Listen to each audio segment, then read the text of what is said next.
I mean, it is surprising.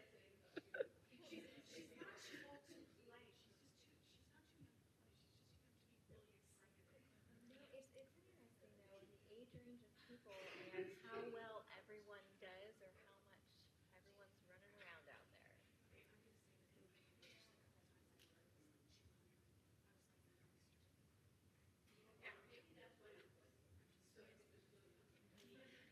But Danielle does everything. So it doesn't surprise me to do it. She does glass blowing, basket weaving. She's taking horticultural classes on Saturdays. Different things. Oh, well, with the Durham County Extension Office, they have a Master Naturalist program going on this year. So I'm in that, and once a month we have a class, but then we've also had things, going on geology hikes and stuff too. So it's very neat. I try to grow tomato plants. That's my horticulture. I grew 28 tomato plants from seeds from last year's plants, and they had I had to give them away because I didn't expect they'd all grow. Okay. So Overachiever. I think we're out there now, Okay. and you can hear my voice too. I have my mic on. So thank you for your patience. I believe that there might be some just audio right now, or No, we have audio and video rolling. Okay. The audio may be a little bit low, but they have it working, and we're also doing a backup audio recording just in case, so we can add that to the video later if necessary. okay. Thank you, Town Manager Zudema. I'll pass it back to Michelle Stiebel. Okay, so just to very briefly introduce this item again. This item is a discussion of a potential partnership project for Habitat for Humanity. Danielle and I are going to be presenting and then handing it over to our guests from Habitat for Humanity to go through some items as well. But we'll be briefly reviewing the history of the project with you, providing an overview of the site that was selected for the partnership, review the proposed sketch plan. At that point, we'll hand it over to Habitat, who's going to talk a little bit more about the goals of the project, give you some examples of other partnership projects that they have done in Wake County. That's something that Council had asked for back in October or in March, I believe. Go over some of the estimated project cost as well. And then we're going to be seeking guidance from Town Council on next steps. So I'm going to hand it over to Danielle. She's going to go over some of the history. And then we'll be back to me for some other things. I don't know if you wanted to go over the next slide with the work session goals. Okay. So really looking for a discussion with council about the potential partnership with Habitat. And if you decide that you do want to move forward, we will be entering into discussions about a potential contract. We're also anticipating that conditional rezoning would be coming to you as well, and we'd need to do some more work on the sketch plan that was provided to you. All right, so I will just give you a little bit of a reminder of how we got here today. And so last year we did take a look at all of the town-owned properties to see which ones maybe have a potential maybe vacant or have a potential for an affordable housing project. And in July we reviewed all of those, got 3 different properties in which we were going to take a closer look at. We did some basic sketches in terms of single family and townhomes. And then those were presented in October. And from there, we did look at 101 through 105 Church Street, and then received direction to proceed with a conversation with Habitat for Humanity about what types of options we could do and a potential partnership for that. So we have been since that time working with Habitat for Humanity on some of the options there. And then in March, we did give you a kind of a brief overview, and that's also on this next slide as well. That was, some of the highlights of a potential of up to 11 townhomes and kind of what would that look like as a town contribution. And we were, thinking at that time around, $650,000 plus the land donation. There were a lot of questions that also came out of that as well. And so this work session is also follow up to help with some of those questions and then to just get some more information from Habitat from Humanity as well. So I did want to just provide that background to how we got to this conversation today. And then with that, I'll give it back to Michelle to talk a little bit more about the site. Okay, so just as a reminder, we're talking about the property at 101 to 105 Church Street. They're highlighted on the aerial that you could see on the overhead at the corner of Morrisville, Carpenter Road, and Church Street. There was some discussion about the land valuation at your last meeting in March. The assessed value of that property, and this is as January 1 of 2024, is $393,750. We did receive some questions from council about how that might compare to market value. Town manager Zudema did connect with a broker that we commonly utilize for some of the town's land acquisition. And he has advised that the market value of the property is about $890,000. So I did want to share that information with all of you as well. And again, just an overview of the site, the location of the site at the corner of Morrisville, Carpenter Road, and Church Street. You're looking at 3 lots, about 0.86 acres. Properties have good access to both water and sanitary sewer. Currently, the property is zoned Historic Crossroads Village. But the land use plan, which as council is aware, includes a sub-area plan for town center. That town center sub-area plan does call for high-density residential on the property, and specifically calls out small lot, single-family detached as kind of a recommended use. This is the preliminary sketch plan that was developed for the site. It shows up to 11 townhomes being constructed on the 0.86 acres. Do want to note that the final plan may be subject to some change if the project moves forward. I'll touch on that in just a minute. But with the conditional rezoning, we would anticipate that as part of those proposed conditions, you may be asked to provide some relief on the landscape buffers. Also wanted to note with the site plan that there's a new proposed street coming off of Church Street, still kind of up in the air as whether that be public or private street, but looking at a new street coming in off of Church. Also, stormwater control would be needed for the project. And you can see a guest overflow parking lot on the site as well. The townhomes that are on the plan, and Habitat could speak to this some more if they'd like, but it is a product with a 1-car garage. So what you're seeing is a 1-car garage, some parking in the driveway, and then a small parking lot for some overflow parking as well. We do, at the staff level, have some concerns about the curb cut on Morrisville Carpenter Road. Also anticipate that there could be some potential issues getting a driveway permit from NCDOT for that. So if we do move forward, that's something that we're going to want to look at closer.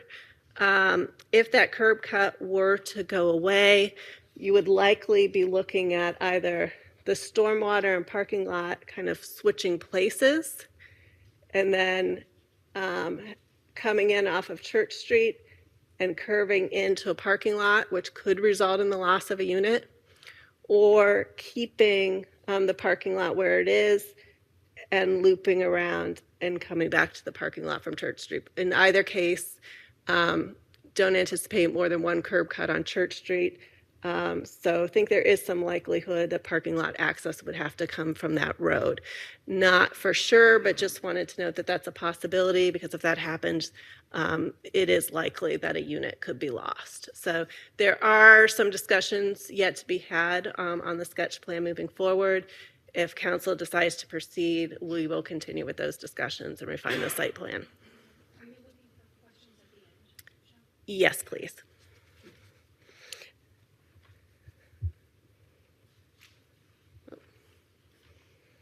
Okay.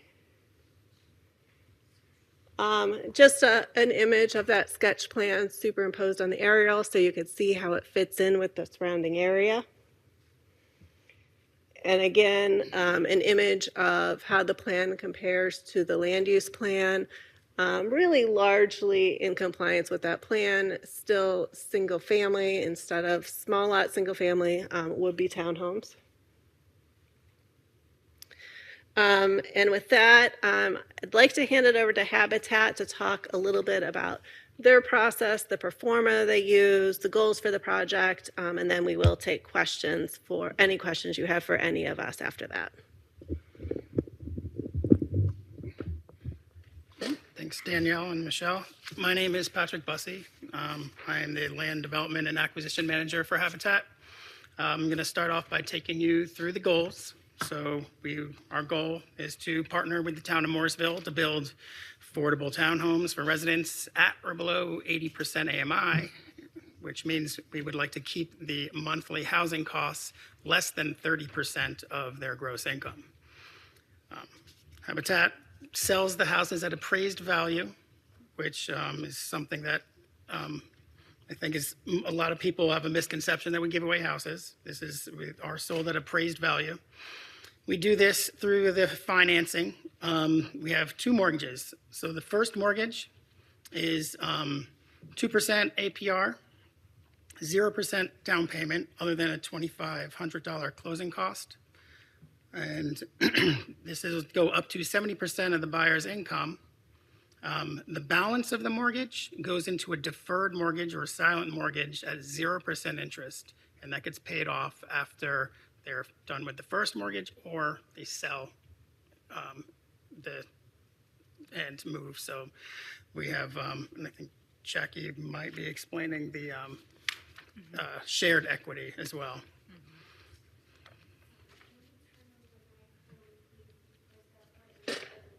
This one too.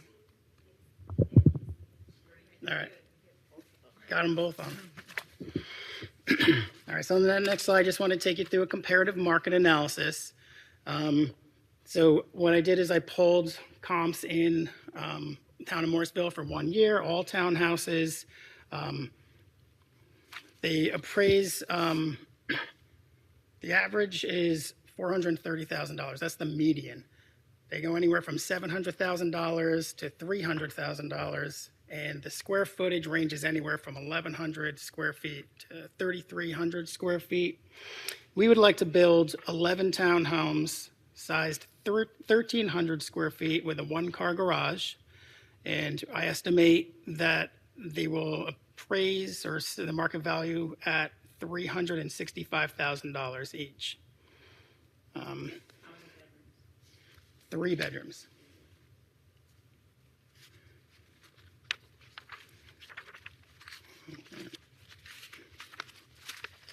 So the next thing we wanted to do is talk through some examples of Habitat Wake's partnerships with other municipalities. So we're going to give you a few examples, just making sure that the right slide's up there. So first, with the city of Raleigh, we recently entered into an agreement with them. The city sold Habitat 2.5 acres of land adjacent to our Old Pool Place neighborhood. So this is a piece of land that we already owned, and recognized the need to connect that neighborhood with an existing transit line that was separated from our neighborhood by another piece of land that the city owns. So the city worked with us and sold us that piece of land for $1. That land is valued over $650,000. It's also going to allow us to build 9 additional townhomes in that neighborhood, so totaling 112 Habitat units. And like I said, connecting all of those residents with the transit line. The city has also pledged support for down payment assistance for home buyers up to $45,000 each, so a total of $400,000. And the homes at Old Pool Place are appraising around $330,000 to $335,000 each. And the Old Pool Place is a mix of townhomes and single-family homes. The next example is the town of Wendell. The town owns 3 lots equaling 1.62 acres that are going to be donated to us to Habitat Wake for affordable homeownership.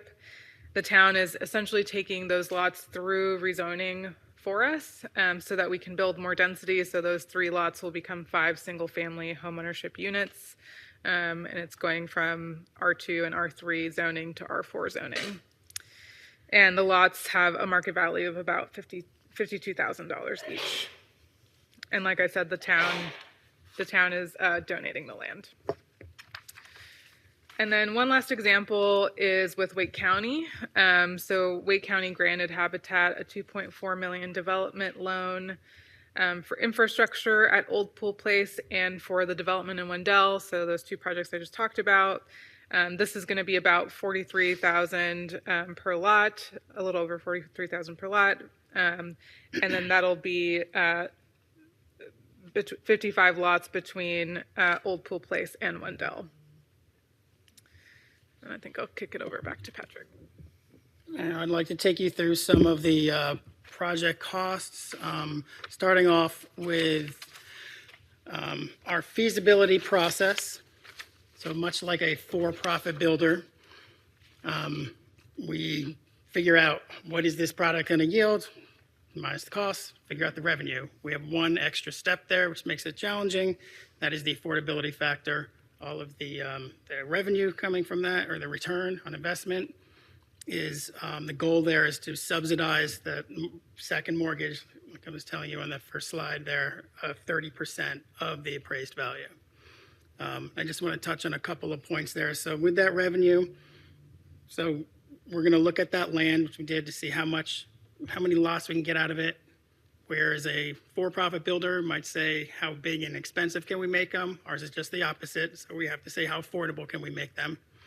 Then we figure out the costs on that horizontal. That is basically just the land and the infrastructure. And a general rule of thumb in the industry is you want your land and infrastructure combined cost to be about 25% of that appraised value. So if we're thinking $365,000, we're going to sell each townhouse for, times 11 townhouses, $4 million. Ideally, we would like to keep that infrastructure of land and infrastructure at $1 million.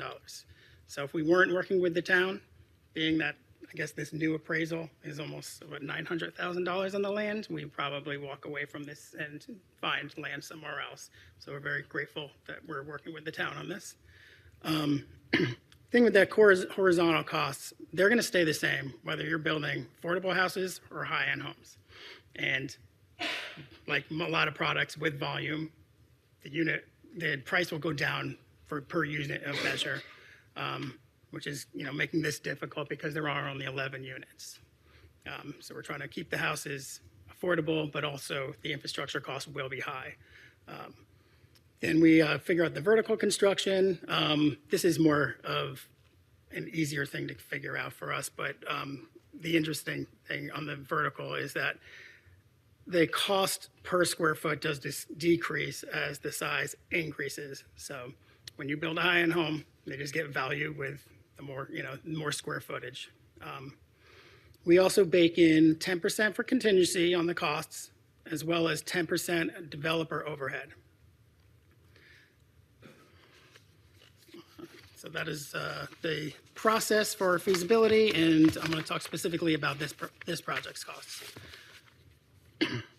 So the completed townhome's estimated sale price, like I said, is $365,000, which means if we want to subsidize 30% of that, that comes to $109,000 per home, or $1.2 million total.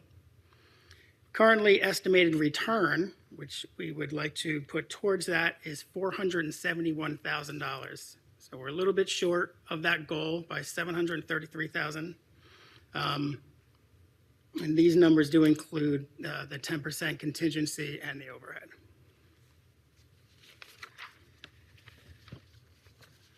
So I'm going to talk a little bit about what we're requesting of you all, and then we'll have time for questions as well.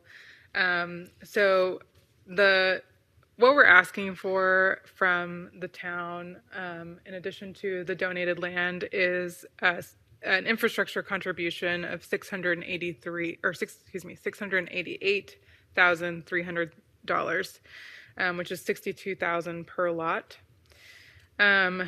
This, you may notice, is different than the number we just said of in the slide before of around 700,000. That's because this number includes the cost of fees without that 10% contingency and 10% overhead. So it's essentially just the cost of fees without that 20% extra. One thing we could talk about is that this could be paid over a number of years over the time of the project. So we estimate about 3 years. So that'd be about $230,000 per year starting in fiscal year 26. But again, open to discussion on the timeline. This number would allow us to meet the subsidy goal and have a net zero return on investment. So I wanted to talk a little bit about our affordability protections so that you all can understand how we keep the homes affordable and how the dollars that you're spending on this project will go over a long period of time, how they will benefit homeowners over a long period of time. So we have two typical policies that protect affordability in our homes. The first is the right of first refusal, and that essentially means that Habitat gets first pick when the homeowner is ready to sell, that they are required to check with us whether we want to purchase the home back. And then there's also our shared appreciation agreement, which essentially makes it so that the homeowner cannot sort of flip the house immediately. So after the first 5 years, the homeowner gets, we get 90% of the equity on the home, and the homeowner gets 10% of the equity. After the first 10 years, it's 50-50, and after 15, it's more weighted towards the homeowner. The town could also consider additional affordability restrictions. So the county standard is to do a 20-year deed restriction, and the city of Raleigh for that Old Pool Place the 9 townhomes on Old Pool Place that we talked about, they're going to do a second right of first refusal, so that after our right of first refusal, they have they're next in line to purchase the home back. And then one last thing we wanted to just mention, a sort of ongoing option for the town is to partner with Wake County. So doing an affordable housing project may qualify the town for additional CDBG, community development block grant funding. And so just wanted to bring that up as kind of another opportunity to bring resources to the town. So with that, we'd be happy to answer questions. Yeah, I'll leave it there unless Patricia and Patrick, you have anything else? I have a list. Is it okay if we start with me and then just move it around? We're going to let Michelle facilitate. That'd be fine. It'll be easy to facilitate if we just do a portion. Okay. Welcome, Mayor Pro Tem.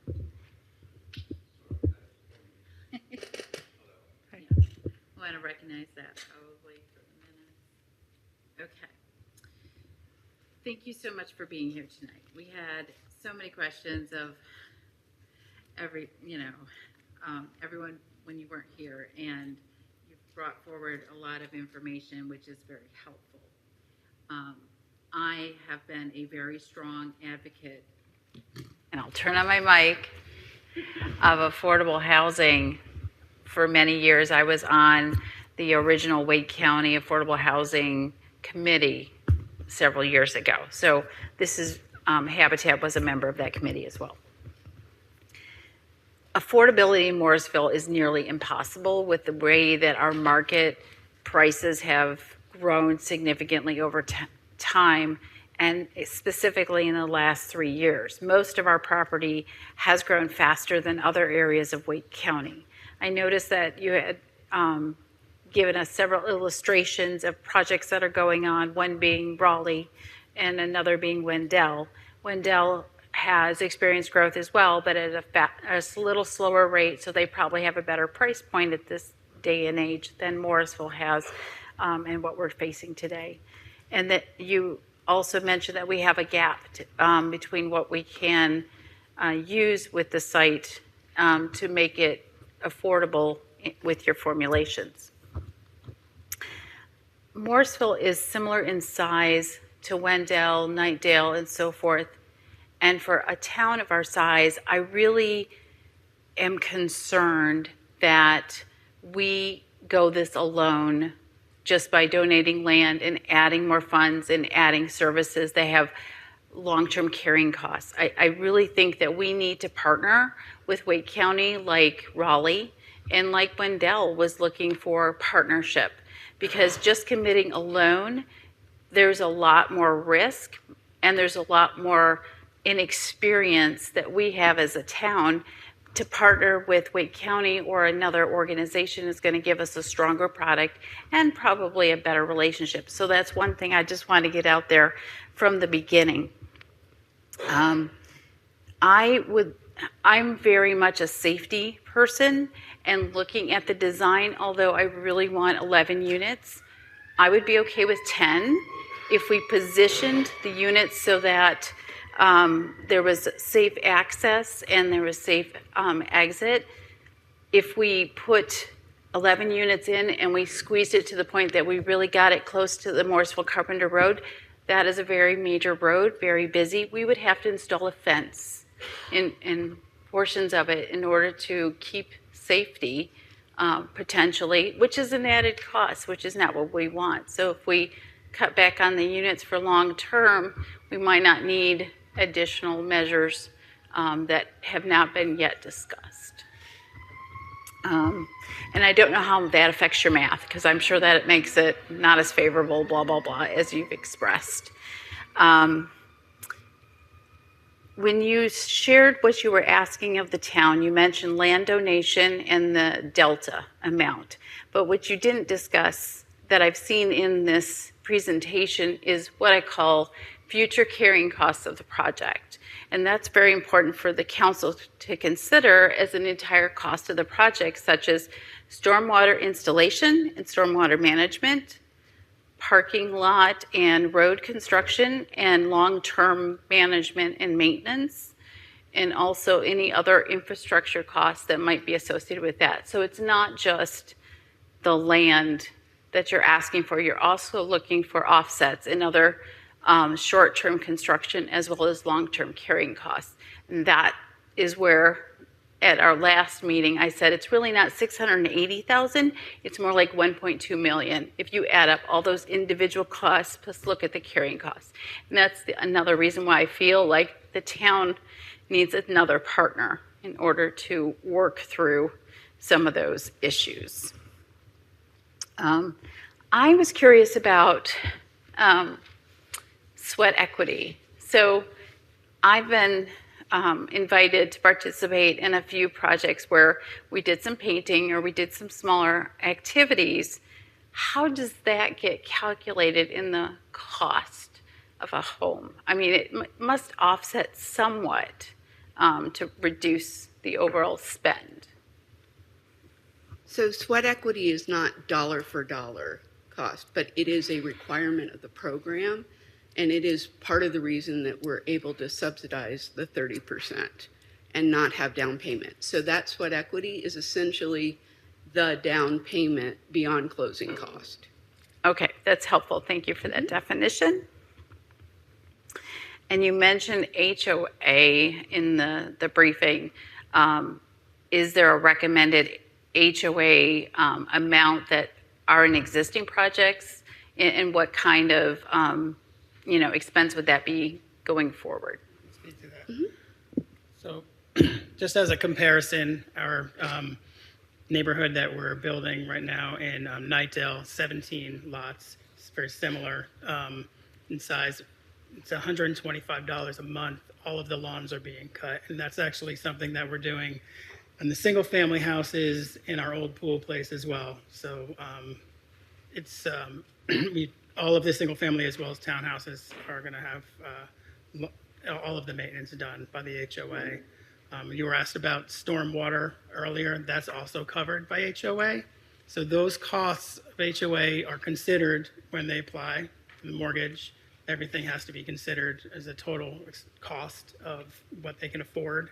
And we've also arranged so that the HOAs can be put into escrow, kind of like your taxes would be. Very good. So the HOA that you just shared with us are single-family homes for Nightdale? And that includes Nightdale lawn. single-family homes. Right. So with the townhome product, you would need a higher HOA fee to subsidize potential roof replacement, siding replacement, and other costs. So it's actually a lot more potentially in a HOA fee than it would be for a single-family home. It would be higher, yes.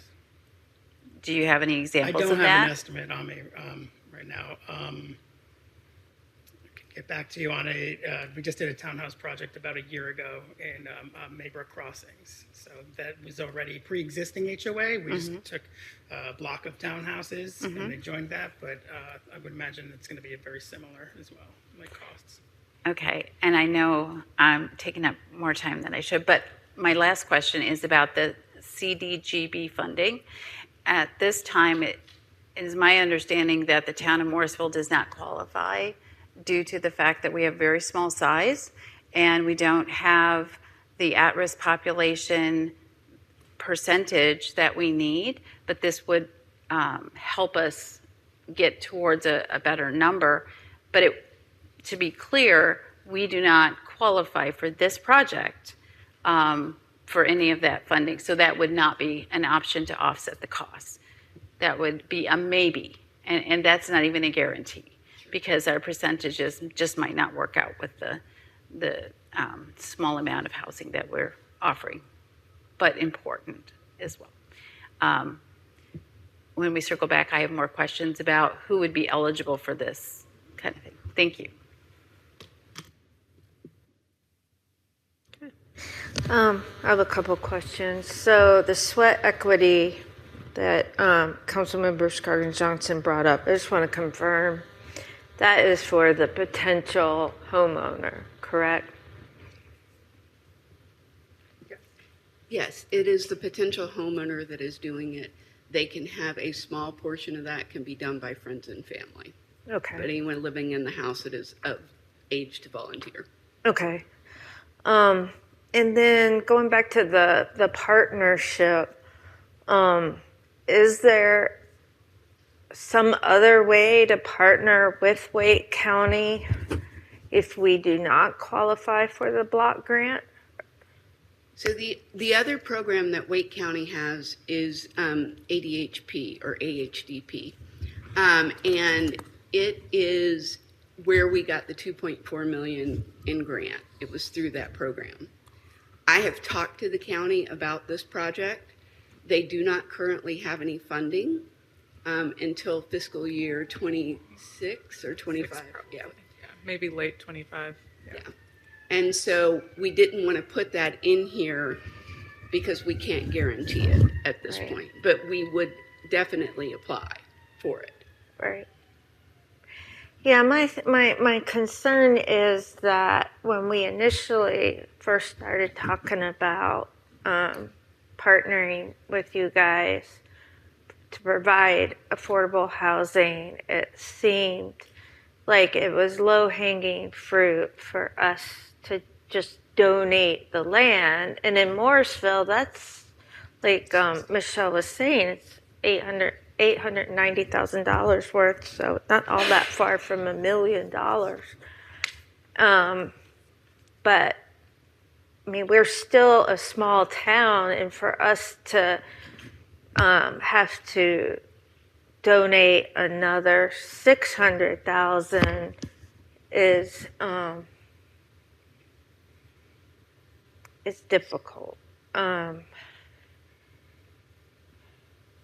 I'm one of the biggest proponents for going down this route, but it's hard to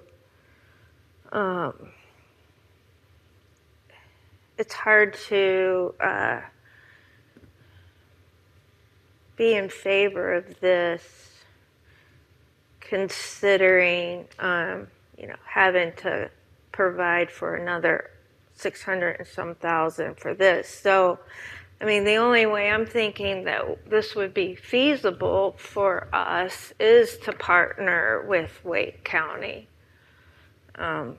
Otherwise, I really don't know what our other options could be.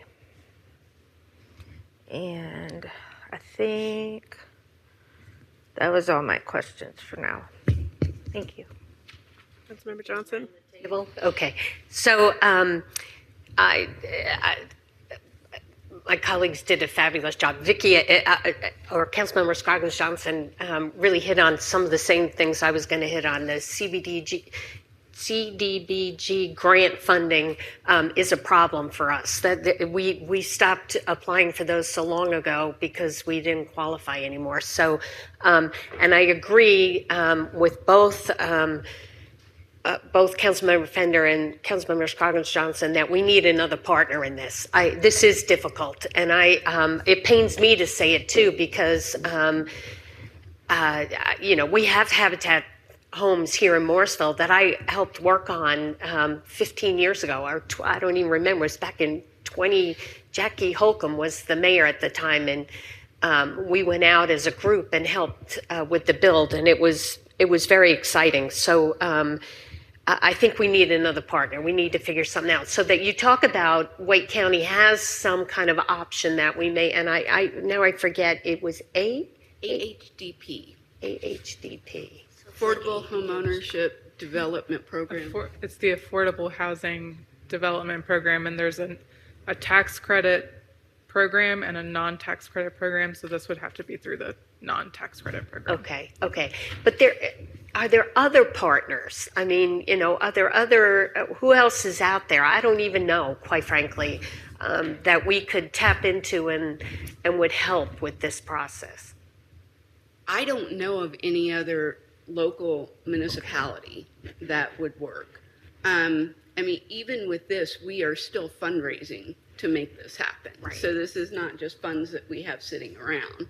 So that, I can't think of any right now. Sometimes NCHFA, North Carolina Housing Finance Authority, can help, but it is a down payment assistance program, and it is a repayable down payment assistance program. So it reduces the amount that the family can afford with our mortgage when we do that. So it really doesn't make any difference. I mean, we would continue to look at options, but in the time that we had, this is kind of what we could talk about. Sure. And so, thank you for that. And so, can I clarify too? The only ask then is the 688,300. That's the only ask, because you had talked about maintenance and stormwater, long-term maintenance. That's not the ask anymore. Well, I think since the last time we spoke with Josh, I think he said that he mentioned it and that was not going to be an option, right? Okay. So I just want to be clear. Then the only ask here is the additional 866,300, and that number is not going to change. Is that a solid number? Is that going to? If that's what we asked for, then we would have to figure out the rest. Yeah. Pricing changes. Okay. Yeah, and I would just add to that as well. I mean, we do have a sketch plan that we have before us as well, and as planning director mentioned too, there would be refinement to that plan. So whether or not it's 10 homes or 11 homes, that'll change some of the numbers potentially as well. But in the magnitude of that, or if we do end up with something that's agreed upon at some point in time, and there is a gap, trying to figure out how we're going to deal with that as well. So we do not have, I want to say everything is, approved site plan and all of those components with that, but based on what we're working with right now, this is the best estimate. Okay, so that number could change. That's what you're saying. Yeah, I mean, I would say because we don't have The project may, if that's what we're asking you for today, then we would figure out the remainder.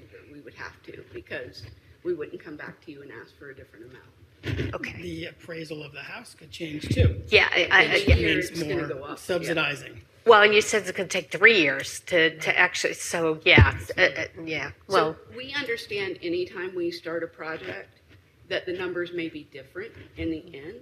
And we also understand that nothing we do absolutely makes sense. I mean, it just doesn't. It doesn't numerically make sense. So we do the best we can to make it make as much sense as it can. And then the rest of it, we are pretty scrappy and do a little bit more fundraising and keep fundraising. So to make up the difference. I think I'll just jump in and say, like, I think it's worth a conversation with the county because what the conversations we have with the county are maybe different than what the conversations y'all are having with the county about what they're going to tell us is available. So good point. We just don't know, but I think it's worth talking to them about, and it may open up some opportunities that we just didn't know were there. Okay, good point. Yeah, because you're right. This is all about trying to figure out how to make something happen. And so it may take multiple conversations and different and coming from different ends to get it to the point where it's a project that works. So thank you for that. That is important. So on one of the slides, I had another question, and you probably answered this and I missed it. You talked about some of the options that we had. We could have like that second right of refusal, and you talked about the 20-year deed restriction. So tell me, thank you. I missed that. So what is the 20-year deed restriction then? So the county requires us to put a 20-year deed restriction, which means that if the home is sold, it has to be sold to another family that is under 80% AMI. Okay. So for a long time, Habitat was a little bit nervous about this, but under my leadership, I think that is an easy ask for us, to be honest, because we have a pool of buyers. Yeah. So if someone needed to sell their home, we could get another family to purchase it. Okay. So the that's 20-year that's deed, fabulous. yeah, the by the 20-year way. deed restriction would just lock down the affordability for at least 20 years. That is fabulous, because you're right. This need will not go away. Not in 20 years, not in 50 years. This need is going to be here for unless there's some miracle out there. But anyhow, so that's fabulous. Thank you for that. And then, have you ever bought back? Have you ever exercised your option for the first right of refusal? Okay. Multiple times. Recently too. We have not recently. Okay. We haven't had many opportunities that were not. We had one that was going to be sold to another family that was affordable, and we just let them have the opportunity to do it. There was a period, and this has slowed down, where investors were coming in and buying houses, and they were at such a rate, because our first right of refusal, we have to match that. They were at such a rate, it did not make sense for us to buy them back. So the one thing that we're looking at actually changing on that is making it a first right of purchase, which changes the concept. It makes it so that the seller comes to us first. We do the valuation and we make them an offer before they would go to an investor, so that we have the opportunity to keep them from doing any repairs that they don't need to invest in, because we would come in and do them. And it gives us the opportunity to try to get ahead of that curve. It has slowed down significantly. There was a period where it was hot. Okay. Oh, that's fabulous too, by the way. I didn't realize that. So I think I knew you had the first right of refusal, but I didn't, and I knew some of the other, but not all of this. So. Yeah, and the second right of refusal that the city of Raleigh is doing, I actually thought was really clever. I had not heard of that, but I think it's really smart. Yeah, I like that idea too, actually. I think I would encourage us to exercise that, quite frankly. I mean, why not? You know, you always say no. Why would you not do it? So, okay. Actually, I think that's all I had for now. So thank you. And just thank you for being here. We appreciate you're bringing all this information to us, and thank you for what you do. You fill a void out there, and you do a fabulous job, and you have forever and ever. So I appreciate it very much. Thank you. If it's okay with you guys, we'll just keep going down. Is that okay? So for the second right of refusal, we might also consider second right of purchase, just like they're switching right. to. So circling back to the Wake County, what has staff garnered from Wake County about what they would be willing to partner with us for any avenues? You've had some of those discussions. So we're going to be directing you to do that, but you've already done it, right? Yeah, I think that in terms of, I mean, they do have some money out there for some infrastructure that's been indicated to us, but a lot of the things are applying for programs that are out there. So I mean, we can have some additional discussions, but my understanding has been, I think similar types of programs that you guys may be talking to them about is what would be available to the town as well. I don't know that there's certain other special pots of money to be able to accommodate this type of project, but they are sometimes changes the programs over time, new programs that happen. So I think there's ongoing conversations, but I don't know. There was mentioned with even the infrastructure one of up to $250,000, but that is, maybe not even much money in these day and age. So there might be changes to that particular program, but that is all that I have specifically had conversations on. If you have anything else to add to that. The only other thing that I'll say is, in general, one thing that we commonly hear from the county is that their programs are popular and they run out of money fast. So some of their programs that they have don't have money this fiscal year. It's questionable what's going to be in there for next fiscal year. But we could continue to have those conversations. Because I think for me, it would be very helpful to know like how we can make that 688 go down. And if it's not this fiscal year, in the next two, because that's how long you're going to be asking us for money. So I guess something more tangible in that space. There's the ask of what other groups might be out here. I know faith communities are working into the affordable housing space. I think you're probably partnering with a lot of them too, so that's an option. I know Dorcas would be willing to try to help facilitate people and any kind of program for rental assistance or this kind of stuff. If we can go to the slide that's earlier, I just want to confirm that the stormwater and the parking lot right back up onto the lot that is First Baptist Church. Is that accurate? Yes. So That's would the there church property right behind there. So would there be a possibility of discussing with them, instead of having a curb cut on Morrisville Carpenter, curb cut like cross access into their space? We can have that discussion. Because that would give us the parking lot that we need there without as many challenges and having to switch the stormwater or something. And it looks like the alignment of the homes, so even if we got rid of one, we're not any further than Morrisville Carpenter. Is that right? That's correct. Okay, so just checking on that. And then, so you all have mentioned the shared equity. When I was first learning about all the affordable housing, the idea of down payment assistance, like a revolving fund, was very attractive to me. Like if we put in $100,000, we get it back eventually. It sounds like that's kind of what you're doing with the shared equity. So the shared appreciation agreement is only if that family has to sell. Right. So we would get the equity back if they sell, but it wouldn't come back otherwise. Yeah, the appreciation. Yeah, the the equity. appreciation. Mm-hmm. So, I'm not sure I'm understanding your question. well, I guess the question is, since you indicated that even if we give down payment assistance to someone, it doesn't help with your model to get them into the house, and like the money doesn't come back anyway. So that's North Carolina Housing Finance Authority's down payment assistance program. That is a different program. The Raleigh program that we're doing for the $45,000 does help reduce it. And they actually just increased that to 500,000 they're doing for that on their property. That helps buy down that second mortgage, and it allows us to recognize some of that, so it helps with the subsidy. So we are taking those funds and then investing them in the infrastructure. That makes Okay, sense? and does Raleigh get that money back, or is that No, just Raleigh out the does door not anyway? get that money back. Okay.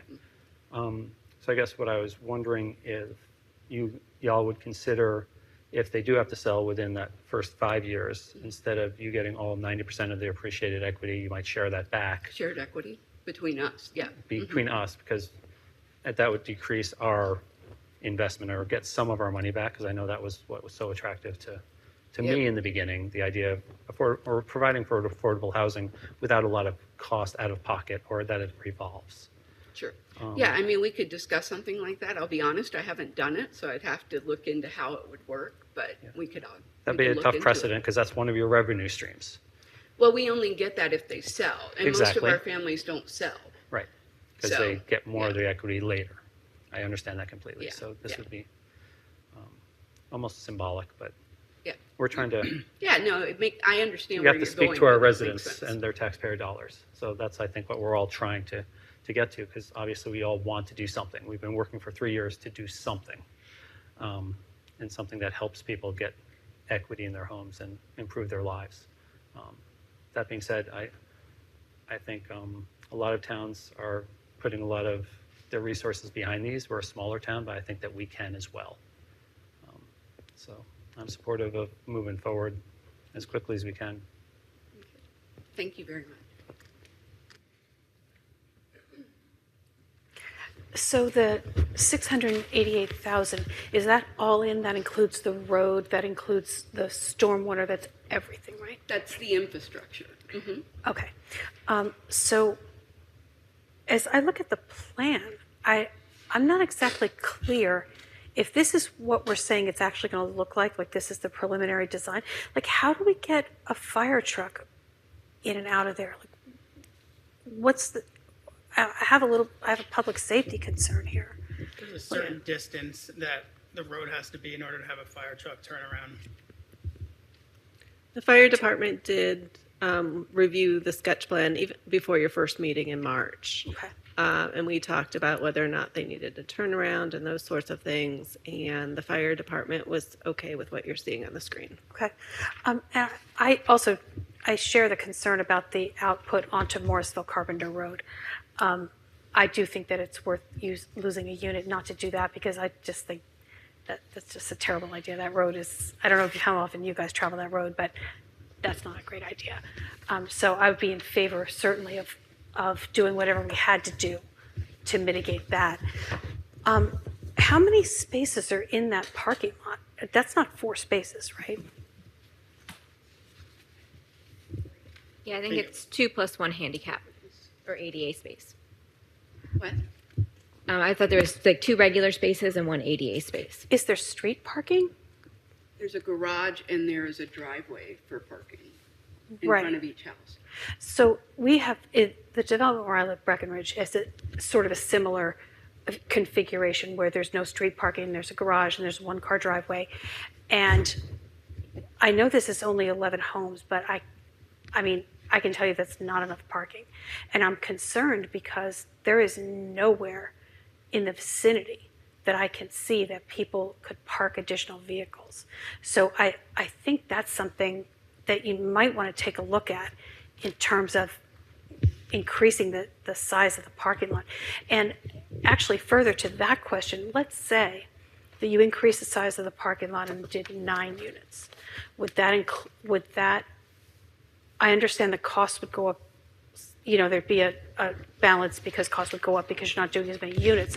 But how would that affect the total that you're asking for from us? Are you going to be asking for 680 regardless, or? We'd have to relook at the numbers on that, to be honest. Okay. Because we haven't looked at that. Yeah, no, I The mean- infrastructure cost would be the same. Right. And so that gets split out, but your horizontal, your vertical cost on 2 units then goes away, 2 units.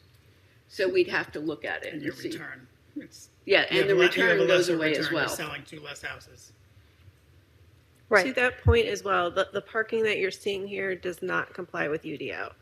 So when you're reviewing the conditional rezoning, that is another item that you would be looking at in terms of potential relief. The code requires 2.25 spaces per unit, and the garage is not included per code in that calculation. Yeah, I think that makes a lot of sense. I mean, and that's there for a reason, you know. So that's, I mean, that's definitely, that's a concern that I have, because we have problems with that all the time, and we're surrounded by cross streets and places where it is safe to park. I mean, safe to park, but that's a huge concern for me, because I see that literally every day. And I agree with what Councilmember Fender said, that in its current form, with the town contributing the land and almost $700,000, I don't think that the project is feasible for us. It breaks my heart to say that. This was my idea. I love this idea. But I don't see how we throw land and such a large infusion of cash at it. So I agree, we would have to have a partner in order to make this work. But I would really just like to hear from you. Like, do you think that this project is feasible? What do you think? Like I was saying, if we were just not going into an opportunity and a partnership with the town, we would have walked away. Yeah. However, this opportunity, I think, is unique in the sense that we're building affordable housing in an affluent area, and that's something we normally wouldn't do. Yeah. So there, ask ourselves, how important is that to us? That's important to me. Yeah. I mean, And yeah. us as well. I mean, we want the families we serve to have access to everything that this land would do. This is great access for our families. I mean, these people are going to be right down the street from our town center. Yeah. Like, it's just amazing. No, it really is a great location. So I guess, I know it's not something you would normally do, but what, like let's just go completely outside the box. Like, what else do you think we could do? Like, we really have to dig in and figure something out, because I want this to happen very badly, but I don't see us throwing $700,000. I would not, I don't speak for everyone, obviously. I would not vote to throw $700,000 at this, and that's just the way it is. So, you know, I guess that's what I wanted to express. That is, the project is not affordable in its current form, in my opinion. But I really want the project to happen, so we need to figure that out. And what about, like, is there something that you're going to build over 3 years, so it's going to be about $250,000 a year, or whatever it was, $230 a year, yeah. Our cost is not going to increase over that $230 a year. We are going to need to get a partner. But as much as you all can help with that, or if you can think of anything else, I mean, this project's really important to me. And just for the town, it's really important. It's really good for us to have something that we work together as a town. Like, I want to do townspeople work groups over here. I want everyone in the town to have some sweat equity in this property and make it something really special. You know, that's what I've wanted from the beginning. So that's it. I just, you know, I know that we're all kind of saying, and I understand that it's probably discouraging, and you guys want this to happen too, but I think we really do all want this to happen very badly. So, you know, we just need to, like, really keep working on it. Did I have any other actual questions? So what do you think of the possibility of just doing the project in FY25 when there might be an affordable housing development program? There might be money available. There's no funding. We would have to check with the county. I don't want to speak for them, but I think I understand that the fiscal year 25 funds are set aside for other projects right now, so it would probably be fiscal year 26, but I think we would have to check with them. Okay. I don't want to speak out of turn. Okay. I mean, you know, to me, another option, like, the land isn't going anywhere. Maybe we wait until FY26 when some funds free up, you know, something like that. I mean, it's a possibility. Okay. Costs are also not going down. Tell us about it. No, dude. Or appraisals or No, anything we else. absolutely get that. Yeah, we. I think something that we didn't really clarify, but if the land were to be donated, we could probably start on infrastructure. I'm looking to you to confirm that this is true, but we can probably get started on the work without a cash infusion from y'all. So you could still, we would not be asking for funding until fiscal year 26 if you wanted to break it up, or even if you wanted to do. We would need a commitment. Yes. Yes. Yes. Yes. Yeah. Okay. Yeah. All right. It's going to take several months, assuming we move forward, it's going to take several months to enter into a contract, do the conditional rezoning. So it would still be some time before you would see a shovel in the ground, even if they were able to start in fiscal year 25. And we would obviously have to relook at some things on the plan too, which takes longer. Yeah. And just to be clear, the money, the AHDP money, the only way the county does that is in a loan. So that 2.4 million that we talked about before is a loan that we pay back. It's paid back at really good terms, really great interest rate, but it's still paid back. So. Yeah, and I'll say also that, I agree we need to do public-private partnerships always, but to some extent, there just needs to be government subsidy, needs to be government intervention in affordable housing. I mean, that's kind of the whole reason it doesn't exist now is because the market cannot just doesn't create it on its own. And so, I think we're definitely willing to continue to look at partnerships, but just, I think there will always have to be some kind of contribution from local, state, and federal funds. Yeah, I guess I was seeing, when we started, before I knew all of this, I was seeing the land as our contribution, but okay, but that's not the case. I'm wrapping my head around that, but okay. Appreciate that. Thank you. Well, I didn't go to the whole presentation, but I did have a look at it before. A couple of questions I think I have heard. I'm having a hard time. I couldn't hear it. Yeah. It's green. Put it closer to you now. Thank you. Good job, Liz. Is it better? A little better. Going to the first right of refusal, right? Here is my thinking. We have an intent of doing affordable housing for the 80% AMI. As you rightly said, this is an affluent area. To having this is kind of unique. But at the same time, I fear this would be a quick turnaround. People will be getting a very good cash equity coming very quickly in this area. With Apple less than a mile and a half from here, and others, even if the house is say 350, within a year or two it will be 500 or 600. And if whatever be the reason, every person wants to cash out the equity. So what is your I know I caught it the last time. Who takes the shared appreciation? Yeah. So there is a shared appreciation agreement that we do on every house.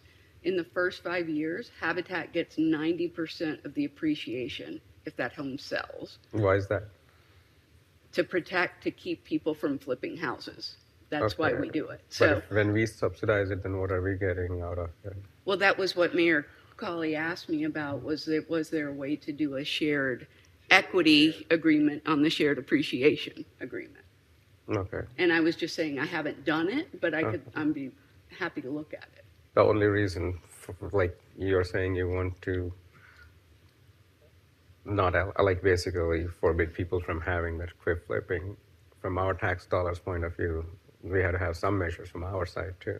Sure. So I don't want it to turning into a hot potato, everyone keeps flipping.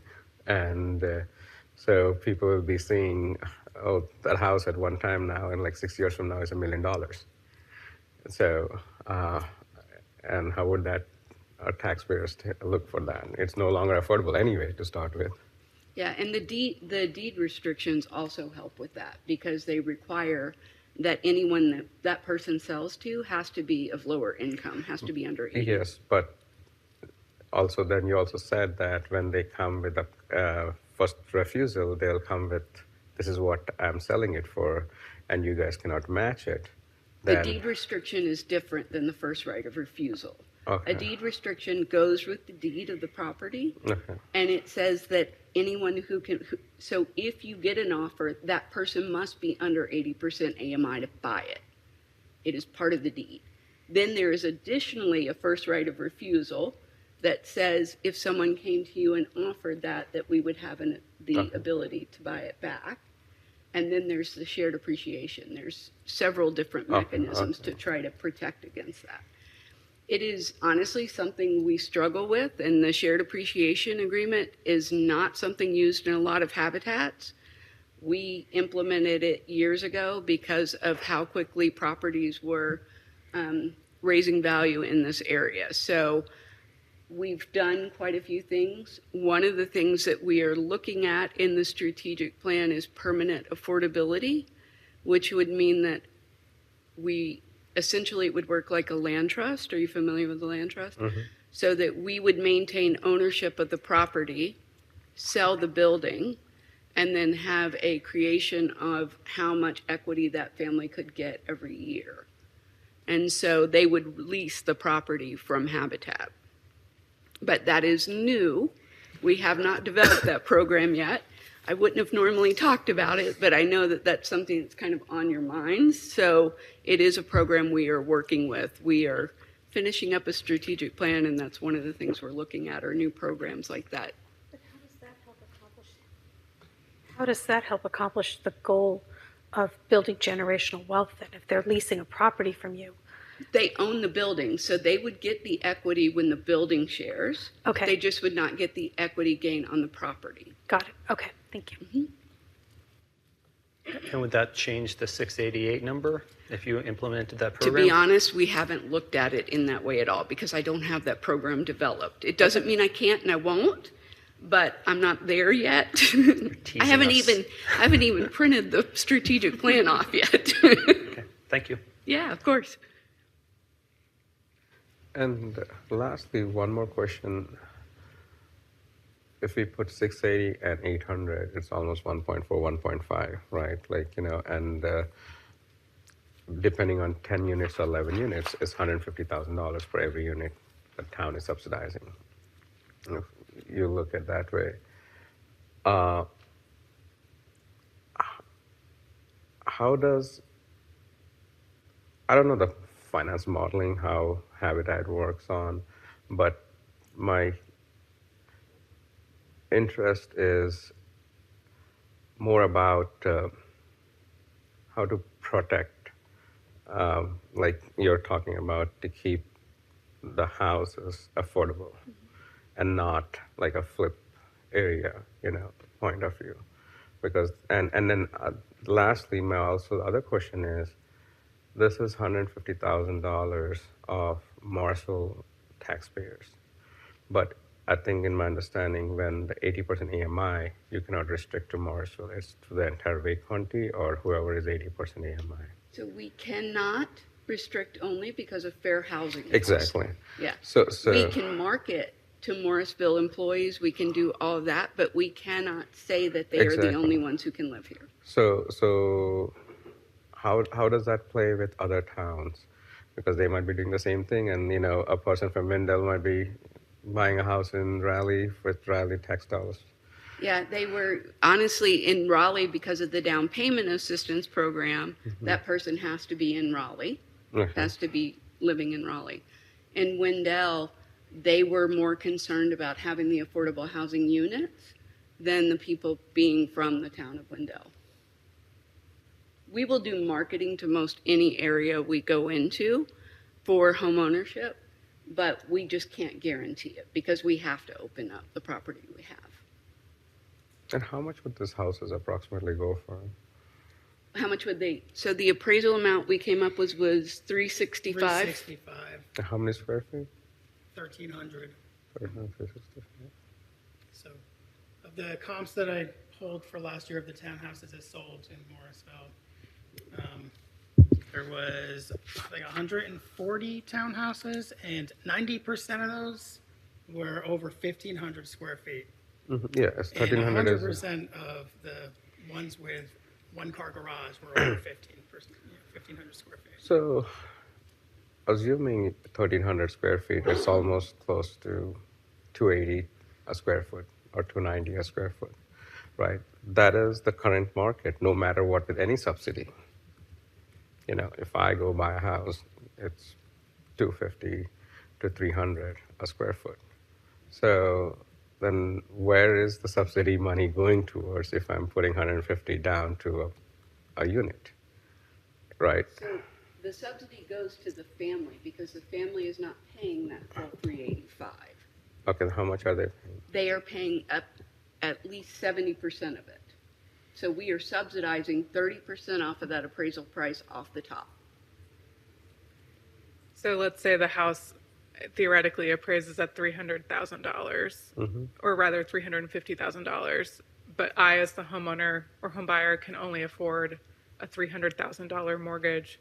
Habitat subsidizes the $50,000 gap with a second mortgage. And that second mortgage sits on our books until the house is sold or transferred. Okay, that's fine. Like that's between, you know, Habitat and helping that. So how is this 150 that we are paying helping towards this whole cost? That's where I'm coming. Like because if the house is say 300,000 and we are giving 150 from our side, the cost of our cost of the unit. Yeah. So technically the unit for whoever the party X is only 150. Like in my broad sense, not going into the details of all those things. Then when you're saying 250, the additional 100,000 is from for what is the question I have. The subsidy that we're asking for, the contribution from the town, I'm just going to put it back up here. The contribution from the town that we're asking for, this is actually the wrong slide, would cover the gap that we have from basically our costs minus revenue. So, or no, that doesn't make sense. It's the amount, it covers the difference between what it costs us to build it and what we can sell it for. So that's the reason I'm asking when he said 1,300 square feet is around 350. 365 or like, you know. Yeah. So that is the cost that it takes unsubsidized, right? Or is it 500 like that you're subsidizing to 360? That's where I'm trying to figure out that detail. It's so according to what we've been able to find, the appraisal amount would be about 365. Okay. And so we would not sell the house at full 365. We would sell the house for less than that to the family. I'm not understanding your question, sir. I understand what he's saying. So that gap that is missing is the part to make it affordable. So we need to make, our goal is to subsidize 30% of that appraised value. So that gap there, it's not just, if we were not trying to be affordable housing, we'd actually come out with a little bit of a profit, but our goal is not to put it in our pocket, it's to put it back into for the homeowner, so now they can afford a house that's $365,000 at 80% AMI. So that's where that money's going, and that deferred mortgage at 0% interest. Or let me flip the question a different way.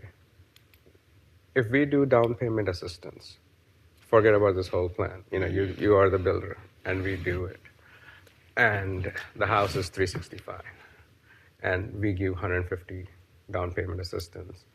Then the rest of the money is 365 minus 150. That's all 165 that they had to pull, right? So is 365 minus 150 is 250. 250 is what they have to come up with. So that's all there. So I clearly see that my 150 is going towards that 365, but I don't see that equation in your formula the same way. So I don't know. I don't want to go into the weeds, but you know what I'm trying to say. Because I'm just trying to visualize it. You know, which one is a better way, right? projects like this are needed. It may be beneficial to go back to the formula thing.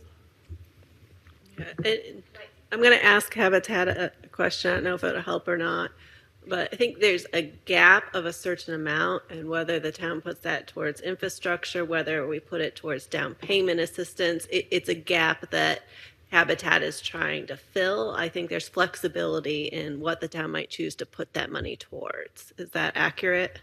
Yes, it can. That's why Raleigh is doing it in down payment assistance. So it's the same concept. It can come in any form. We just thought that it was easier, since you don't have a down payment assistance program set up, I don't believe, that it would be easier to do it in the infrastructure. So that's a good point. Then if I use the down payment assistance for this particular one, then it would restrict the people who are getting it are residents of Morrisville. No, No? it can't. It can't still fair housing? It can't. Okay. We can't. Okay. If you stand up a program and it is only for something like that, you would have to check with your attorneys in fair housing. I wouldn't do it if I were you. No, I'm just asking. Yeah. The whole idea is, like, for me, is not about fair housing. It's about the town's tax dollars. No, I that is the understand that. thing. And I want to be fair and equitable to the people who are putting the money to ensure they get it. Not in any other manner. Yeah, no, and just so that we're clear, we understand that you guys really want this project. We absolutely do, and we admire that and really want to work with you and partner with you. And we would love for Morrisville residents to be able to live in Morrisville. That is ideal. But we have to make it work in the best way that we can. And so the options we presented you are really, with what we know so far, the best we can do. And just to your question, Mayor Pro Tem Garamella, if it's town funding, we do have more flexibility as to who we give that money to. But with council deciding not to stand up a down payment program in general, I'll just say it's a lot of time and effort to stand up a program for one project. Mm-hmm. That's a good point.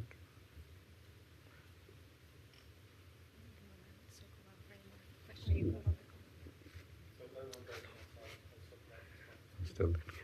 When I have a chance, I'm going to circle back once more. So essentially, when we build a house that's in Morrisville, someone buys it, they're now a Morrisville resident, so they're now our taxpayer. So where they originally come from is less important to me. But yeah, about the down payment assistance, it's like Dorcas would help us to set up a program, but then we have to build the homes. And I think we were attracted to Habitat because you guys are already in this business and you know how to do it. And I was attracted to the idea that your costs are lower because you have so much volunteer work in that space. But I guess maybe piggybacking on how can the for-profit market be building these and selling them for $365, buying their land as well? So how is it that we are upside down trying to do the right thing? That's a great question. So the answer is they wouldn't sell them for $365. They would build it big, and they would sell them for at least $650 to $700. And it's related to the number of units in the development. So that's kind of like what I was saying. Yeah. That first, when The I'm going volume. through my feasibility, bigger and is I'm saying, better. do I want to? Is it worth it for us to buy this land? If I was going to buy a $900,000 piece of land to get 11 townhouses on, with the cost of infrastructure being about $850,000, I would have to get at least $650,000 per unit to make that work. And that's why you don't see anything out there at these prices. But weren't you saying earlier that you have to sell at market rate? We do. So how do you say that the market isn't 600,000? Because that's what these would cost if the market created them. Well, just by this size, so 1,300 square feet versus going with like a 2,500, 3,000 square feet. We would just make them bigger, do 3 stories, make them bigger, make them more expensive, and that would justify buying the land and doing the infrastructure. and we go by the appraised value. So that's different than like what the market can That's bear. where, kind of like that first bullet on there, that revenue piece, that's the tough part that separates us from a for-profit, where they're trying to see how much money they can make. We're seeing how affordable we can do it. So we're selling we want to make that appraised value as low as possible so people can So can you afford it. sell it for 465 and we only have to contribute 50,000 per Our home? families wouldn't be able to afford it. Well, that's the thing. The AMI here is different than the AMI for Wake County. Yeah, and that's what you guys are restricted, and you have to use that number. We use the Raleigh Metro Right. AMI. So lots of competing interests, just trying to thread that No, needle. Yeah. So you can't.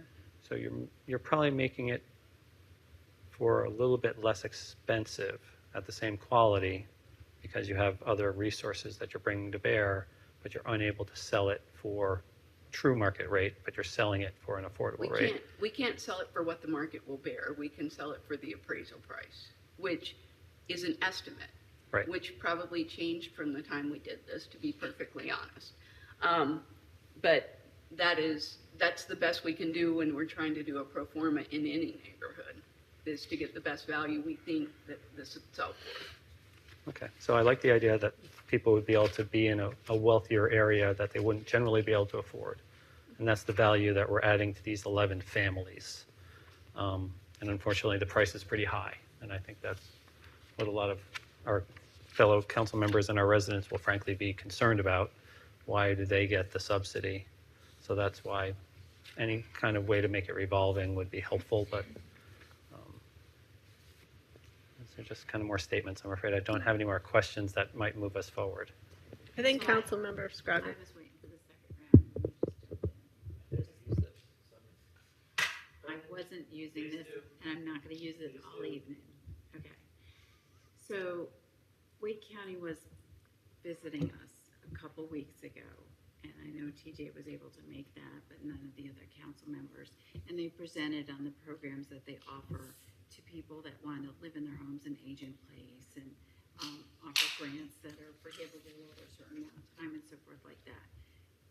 One of the problems with the Wake County programs that I saw immediately is that the caps of the value of the homes that would qualify, just the value of the homes, are lower than any of our products in the town. So it's like our town doesn't even qualify, which is frustrating. And I did raise that, and they'll review that. But I look at what your, considerations for people to qualify for homes is based in Raleigh. This is not Raleigh. This is Morrisville, and we have a very unique set of economic circumstances. We also have a higher AMI. Would you consider having a different AMI for Morrisville because of our very,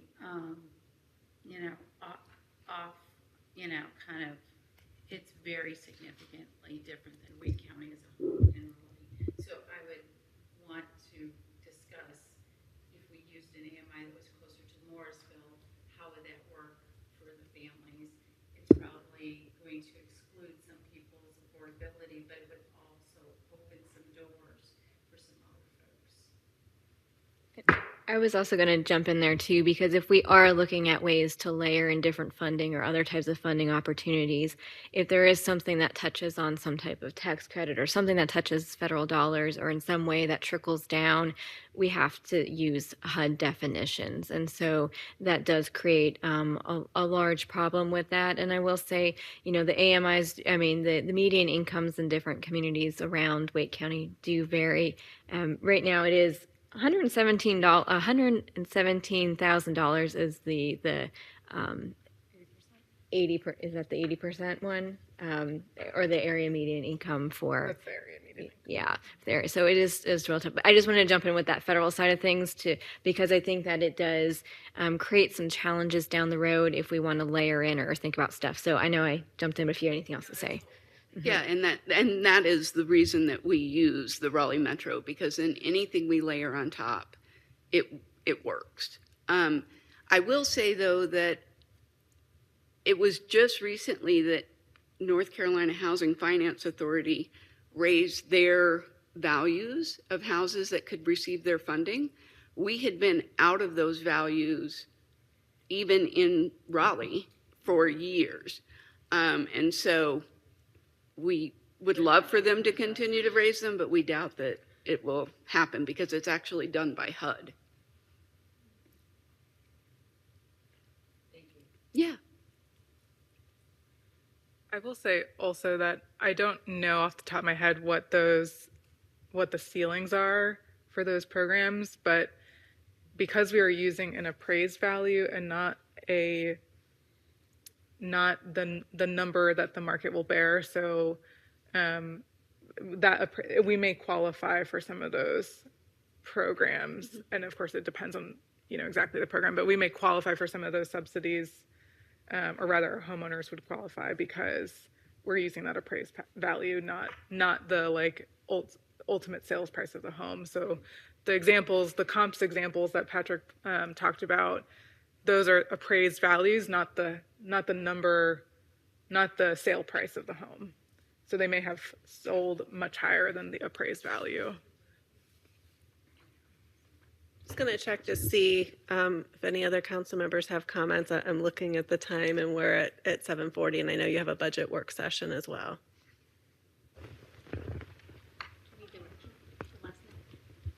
I had one more thought.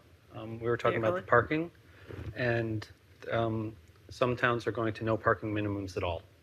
So I appreciate the effort to have 3 more spots, but I would approve even without those, just because 2 spots in an area that's going to be very walkable, and people going in knowing that that's a challenge.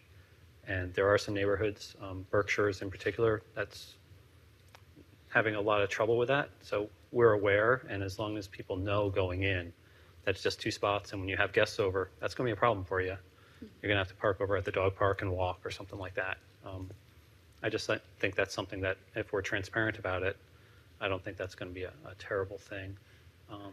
And once again, I just want to say the Morrisville Carpenter, I still don't understand the idea of losing one of the units to protect Morrisville Carpenter.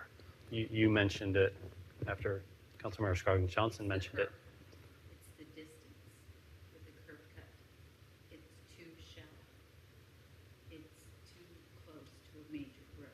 It's too shallow. So in order to have a bigger buffer, it would have to take a unit. On Church Street? No. It's on Morris Carpenter. The parking lot actually enters, that separate parking lot enters off of Morris Carpenter. Right, and there's a possibility we might be able to just not do that curb cut at all if First Baptist Church is amenable, or if we require cross-access, Right, which might be the way to do it. But that was their concern, is that the traffic flow would not work to turn off of that and turn in and out of it, to be honest, so. So how would... So if you need We'd have to relook at it. Oh, you take away a unit to have those that. three spots inside the driveway. You'd have to come off of the street that we're putting in. So we would, so the street that we are putting in off of Church. Oh, when they originally enters, said we would have that. to put a different path to get to that. Right along Church Street. Right. Parallel. Okay. Now I fully understand how to address that concern and what your thought was. Okay. Yeah. In your response to the parking. Right. I'd like to remind the council that we do not have a route system for our transit. Therefore, people that need to go to work cannot rely on the Morrisville Transit. It's on demand and it's not a guarantee. Cary, Raleigh, and other municipalities do have routes, and so affordability, they will have to have a car in order to have dependable access to employment, and I think that eliminating parking is going to really impact negatively the quality of life of the people that live in those homes. So that is how I feel, and I know that if we had a route system or a more reliable transit where people could count on it for work, that it would be a different discussion for me. Can I add to that? Yeah, and I want to respond to. Well, I definitely agree with Councilmember Scroggins-Johnson about our transit route needs to be more consistent. However, I think the way that design is no. I know that the way the design is right now, that provides for 2 cars parking per townhome. So that should be sufficient. And then the other parking is for guests. And I firmly believe in the philosophy of minimizing parking spaces rather than maximizing parking spaces. And there have been studies that show that that's really the route that America as a whole should be going toward to make us less reliant on cars and stop, creating these huge heat sources of asphalt all across our country. So I am not in favor at all of increasing parking spaces. There's enough parking room there for the residents, and they can figure it out if they need to have guests. So I think what I've heard from council is concern over the overall amount of the ask, and a request to look and see what other layering opportunities we might have. Is that a fair summary of kind of where we're at and next steps? Yes, I would say with the understanding that there's already a donation from the town. With the understanding that there's already a major donation that's involved here in the donation of the land at almost $1 million, $890,000. I mean, that is a factor into what you just said, but I would agree with you, Michelle. Okay. Are you, Danielle? Nothing else to add on that one. I asked one more piece of information. Other towns are allocating resources. I'd be interested to know how much per year and how many units those are generating. So we have an idea of what other towns are doing and whether or not we would want to try to not fall too far behind in the efforts to do our part for all of Wake County. Yeah, I was just going to add on that too, because I think, I don't know if this went to the town council retreat. We had talked with Wake County about some of their projects they had worked on. They're multifamily projects, but it was, I think, in the $1 million or $2 million range for each of those projects that municipalities were contributing to make them affordable. So they were on the higher end, being the municipal contribution for those. They were all multifamily projects. So that's it. And that was just an example from Wake County. We heard some of the examples of a couple from Habitat. So different entities doing different things, but just there are a lot of things going on in different places. So just to mention that too.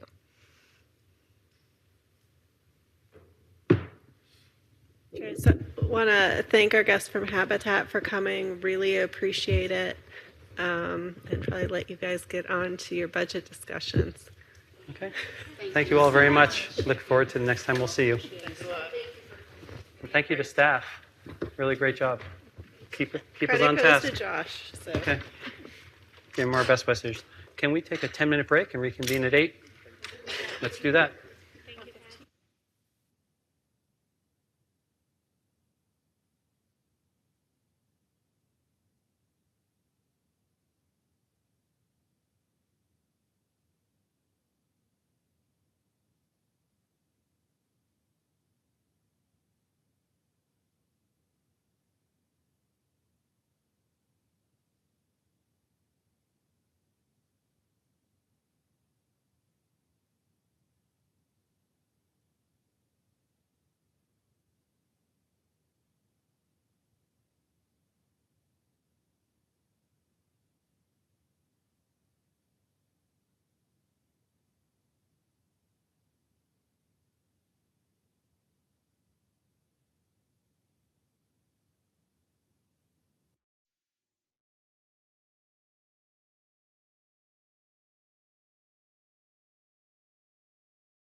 on the screen behind you that Jeannie has added in. Councilmember Johnson made a very good point on Tuesday night that we'd actually had a number of meetings and work sessions prior. So that was an excellent point. Thank you for that clarification. Jeannie's added that to the slide. So that as a reminder to you, but also to the public to see, the work that's gone into this, and it didn't just materialize on the 14th. And I'll update the webpage also that has the same calendar as before. So really, the goal tonight, we have presented the budget to you. We've had lots of discussion about the budget. This is a work session for you. If you have specific questions that you would like to ask or things that you would like to discuss about the proposed budget, this is your opportunity to do that. We do not have an agenda outside of that. So with that, I will be happy to begin taking questions, or if there are topics that would like to be discussed, we can certainly work on those as well.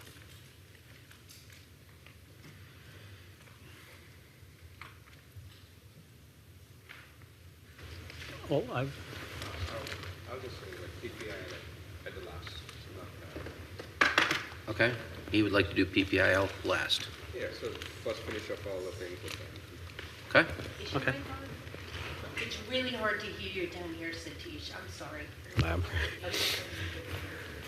Where's your mic? I'm sorry, say again. He's got it on. It's on. So I was saying the PPIL discussion, certainly want to have it, but towards the end. Any particular reason towards the end, or? No, I mean, people might have different, questions already for the budget, so that was already stated. Councilmember Fender? Thank you. So I have a whole bunch of questions, and I won't inundate you with all of them just now, but so on page 7 under transportation, I have a couple of questions. The first, you talk about having an update to the comprehensive transportation plan, which Yes, ma'am. I'm wholeheartily in favor of. I was first just curious about what the timing is on that. So that is a plan the work that will begin in FY25. It is unlikely to complete in FY25. It's more than a 12-month process. And again, that won't start July 1st. I mean, we will begin to look at advertising for a consultant to help us with that. I would assume soon after July 1st, as planning staff has that capability. And then we'll be moving forward with that, but that could bleed into FY26 before it's complete. Okay, and then my next question there is the second bullet, funding for additional Saturday shuttle. Is that even without that potential partnership with Forge Nano? So that we believe could be a source of the funding for that. But there is budget money in to expand that service. It's expecting funding from that opportunity with them, but there is money in the budget for that. Okay. Let's see. Let me get to my next question.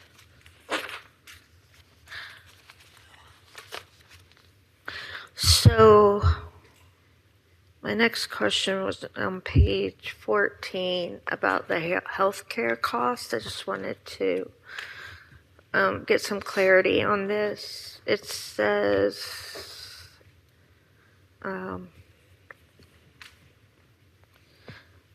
employees still have an option to receive no-cost health insurance for themselves through the base plan election. Does that mean they're not paying a premium out of Correct. So the way that we have had our health care for a number of years is that the town covers the cost for the employee only. And then if the employee chooses to cover children or family, then that cost is on them. We do supplement that a little bit, but we do cover all costs for employees for their own insurance. But did they still pay a copay? Yes, they still Okay. have copays and other costs that they have beyond just having the insurance. All right, and then, so then the sentence after that was, the town will also absorb cost increases for family coverage as a one-time health care premium holiday. What does that mean? So when we went to NSHIP as our healthcare, really our primary broker, I think is the correct word. And so they work with us to get insurance through Blue Cross Blue Shield, North Carolina. Say that 3 times fast. So we work with NSHIP, and when that was established, NSHIP has a reserve within it to handle big costs that might come so that we're prepared for that. But Martha and Jeannie also had the foresight to establish an internal reserve within the town to have monies in case we didn't build our reserve with NSHIP fast enough. So that has now built to the point where, after talking with Jeannie and Byron, we're all comfortable that there's probably a little more money than we feel like we need right now, given the work we've done to increase our reserve with NSHIP. So rather than have that continue to grow where we don't need it, that was part of the plan all along, was that we could at some point use that to provide employees with a one-year hiatus or holiday for paying an increase on their family coverage. So we're using a bit of that reserve to cover that. We're also using some of that reserve to invest into the NSHIP reserve to try to get that up to the level where NSHIP would like it for us to be as a member of that group. So is this provide for just 1 year that the employee would not have to pay extra for the family coverage? Correct. Just for 1 year? Correct. It's a one-year holiday based on that accumulated savings. And then, when we introduce this to the staff and make clear to them that, that has to be reevaluated next year, don't anticipate doing that again next year. Okay. And then my last question for now is back on page 6 under sustainability, where you talk about Public Works is adding an electric mower to their inventory as part of the FY25 budget. How many mowers do we have in total? I don't know if we have that answer right in front of us, but what we are, as we replace mowers, we're trying to replace them with EV mowers rather than going with gas engine motors. I'll put that on the FAQ so we can give you some of that detail in the sustainability question. But so is that going to be a policy as you replace the mowers, that they will be electric? That's our goal when that's practical, assuming there's no reasons that you couldn't do that. Yes, our goal is to go with an electric mower fleet. Are y'all buying other new equipment this in fiscal year 25? They do have some other equipment, and when practical, we're trying to go with EV. Again, we're doing that again with the police cars that we just ordered to try to get those EV. There is also some opportunity to transition some vehicles potentially to full electric vehicles rather than just the hybrid that the police are using. So Public Works is recommending that whenever they can, and then we're trying to pursue that as a transition plan. Okay, what's the criteria for when practical? I think the application and how they would use that, and if there's, again, in most cases that should work, but there may be some heavier work or things that they would do that an EV just might not be practical. Yeah, and I understand that. Like a lot of your heavy equipment, Sure. It's not going to be practical for that to be electric. So I understand. All right, that's all the questions I have for now. Thank you.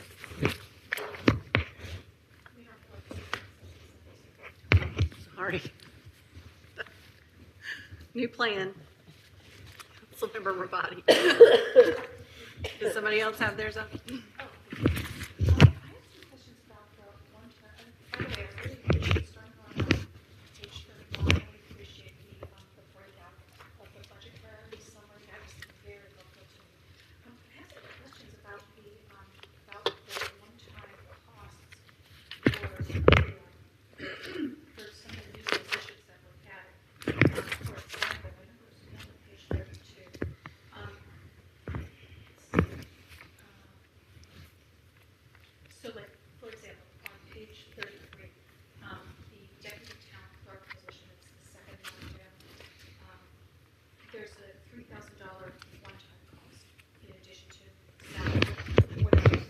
So that's actually for training, for clerk certification mostly, and some just general incidentals for the position. That's it. So they're one time at that point, and then they come back into the budget for as a resource. Okay, so when I see like a, not strategic plan, but for example, like when I see, the last maintenance technology positions, we have $61,000 in one-time costs, is that? So that one's mostly a vehicle that comes with that position, or to help that crew expand.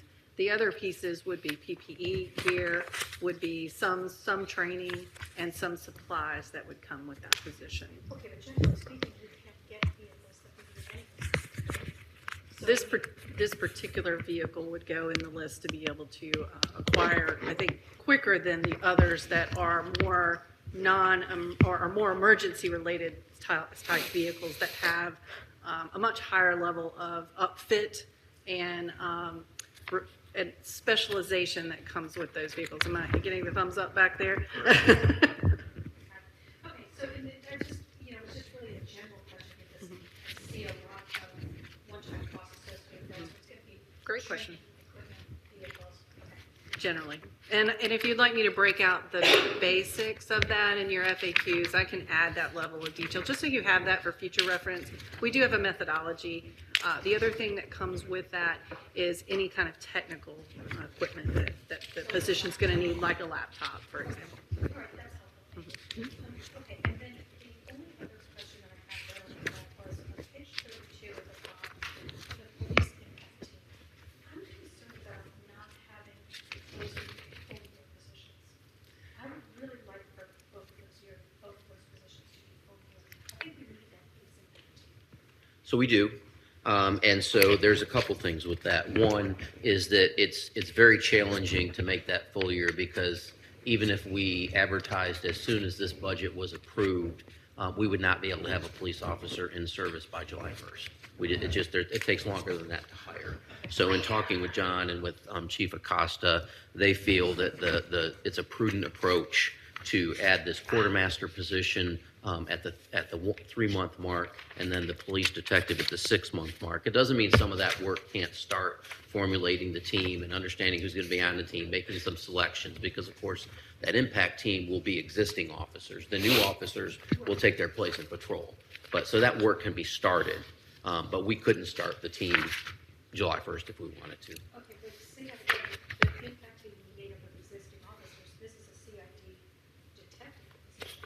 Correct. So they'll promote an existing officer into a detective position to take that, and then we'll backfill with a new officer behind them. Okay, then why will it take 6 months to promote another officer to a position? Well, it won't take 6 months to promote him. It'll take a number of months to hire the replacement, and we want to be careful to not short patrol by pulling that person out immediately without having someone there to backfill it. Okay, so what I'm hearing is that no matter what happens, we will not have the police impact team up and running for 6 months. Is that correct? It may not be a full 6 months. There may be some flexibility with that over the course of the fall. But again, we've got to get the positions hired. So yes, it will not be July 1st. It will be as soon as it's practical, given police staffing and their ability to get this team. Okay, all right, I appreciate that clarification because that was a huge concern for me. And then I don't think the $25,000 for the language, sorry, for the language access program. I thought we were getting an intern from UNC to do the work associated with that program. They are. So we are spending $25,000 to get, it's an UNC fellow that we've been selected to host. But then there are expenses associated with that program as well to implement it. But wouldn't they be one type? Oh, the expenses associated with the language access. Correct. Okay, can you just break down for me what types of expenses those would be? So we are looking at a variety of different things, and Giselle will correct me when I'm wrong here, but we're looking at translation services. We're looking at some development on the website that may be relevant to that. We're looking at, Giselle, other topics that I'm not thinking of. Some of the other action items that are in the plan is developing welcoming signage that will also make it clear for individuals about the rights to have information in the language that they prefer. And will, as Miranda mentioned, being able to have translation services so that if someone shows up needing services in another language, we're able to connect with an interpretation line that will provide that for us. There will also be documents that we have to identify that are crucial for individuals to take advantage of town programs that will need to be translated to start with in the 4 languages that we identify. There's only a few of them, of the actions. There's also going to be training for staff. So there's a lot more that will be done that will need those resources. I appreciate that. And one final thing, just a clarification. So like, for example, in the bottom of page 35, where we have the management and budget analyst position, and that's a mid-year improvement allocation. So does this mean that $50,500 will be the prorated salary for that person, or so? Salary and benefits. Okay, so the salary, the total compensation package for the person is 51,000. 101. 101,000. Correct. Okay, thank you. Yep. Thank you. Other questions? Yes, Mayor? I guess I'll go next. Just talking about the impact team, I know we're right near 3%, but since fund balance is something that often doesn't get used, I'd be willing to put that in the budget now in order to move those 3 months and 6 months up, knowing that we're probably not going to hire them and get it going, but the sooner we get the impact team going. So that's just something I wanted to put. It is. So I know you already talked about how it's going to take a while, but I just want us to be starting as soon as we can. So there's the balance there. Yeah, I think we have enough flexibility in the budget that, we'll anticipate some managed vacancies money. So if they can begin hiring and feel that they're ready to go, we can support that without adding additional money out of the fund balance. That's wonderful. Thank you for that. I would like to add, just for clarification, I think it's a great idea, but fund balance shouldn't be used for recurring expenses or personnel specifically. So I just wanted to, your policy does refer to that. I just wanted to make that clarification for you. That's all. Yeah, I agree with what the manager said in terms of strategy, how you can approach that without actually increasing your fund balance. Yep, that makes perfect sense. In regards to the electric mowers, are any of those the robotic ones? Jeffrey, are any of the mowers robotic? Yes. Okay. Okay. If we want to be leading edge, that would be kind of neat, but if that wasn't the ask, then that's not the ask yet. Do you know for a fact that that exists? It does. Really? They do exist, but on On a not smaller scale yeah, than I not on a imagine. commercial scale.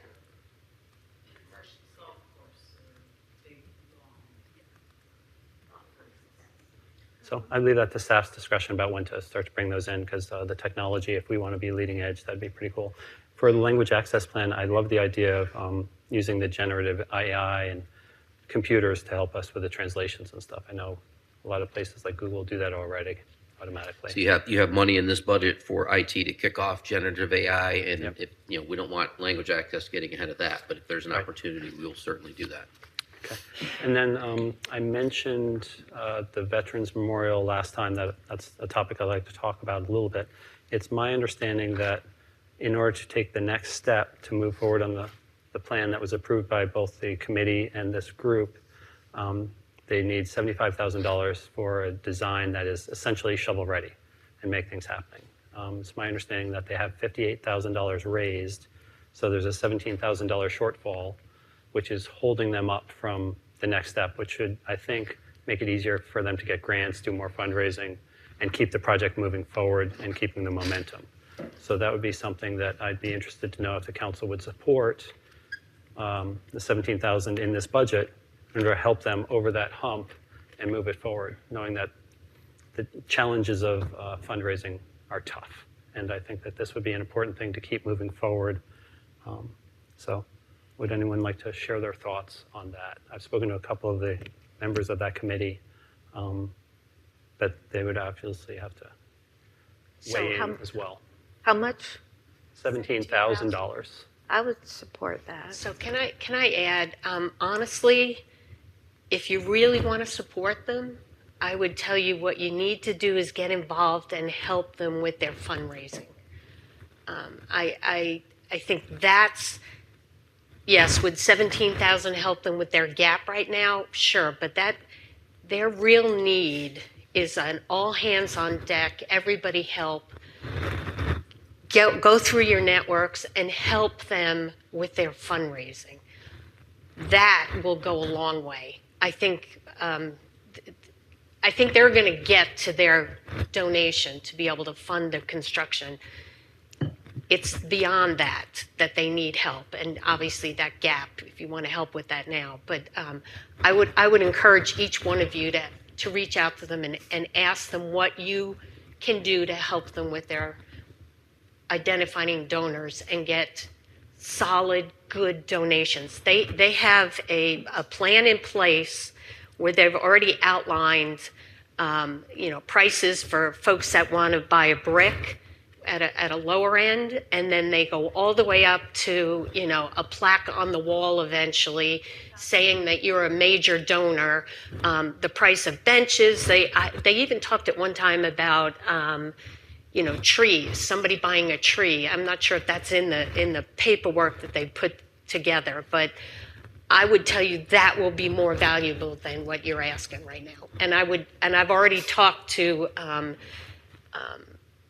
the chair of the committee, and he would welcome the help of each one of us to that end. I think he'd also welcome $17,000. If I could build on what Liz said, I put the committee head and the committee chair in contact with the head of the Veterans ERO at Cisco. I don't know, most of our large companies that we work for have veterans resources committees, and that's a really good place for not just for fundraising, but just to raise awareness. I know that I saw some Cisco people at the 5K in November, and that's just one way that you can help them. And I think that's a pretty low bar, frankly. I would support the 17,000. I would. I think Donna Catalini is really helping them with fundraising right now. She's a diamond. But I need $17,000. I would support that. I think fundamentally I have an issue with the concept of 17,000 because this is a nonprofit organization. It has nothing to do with Morrisville. We are helping it. We have done a fair share to it. If I take it as an example, we just passed the gift taking or something for the sponsorship policy and also for the Gandhi statue. We are charging money from them to transfer it from A to B. That's a nonprofit too. So then we will start getting questions. Why are you not supporting my nonprofit? Why are you supporting that profit?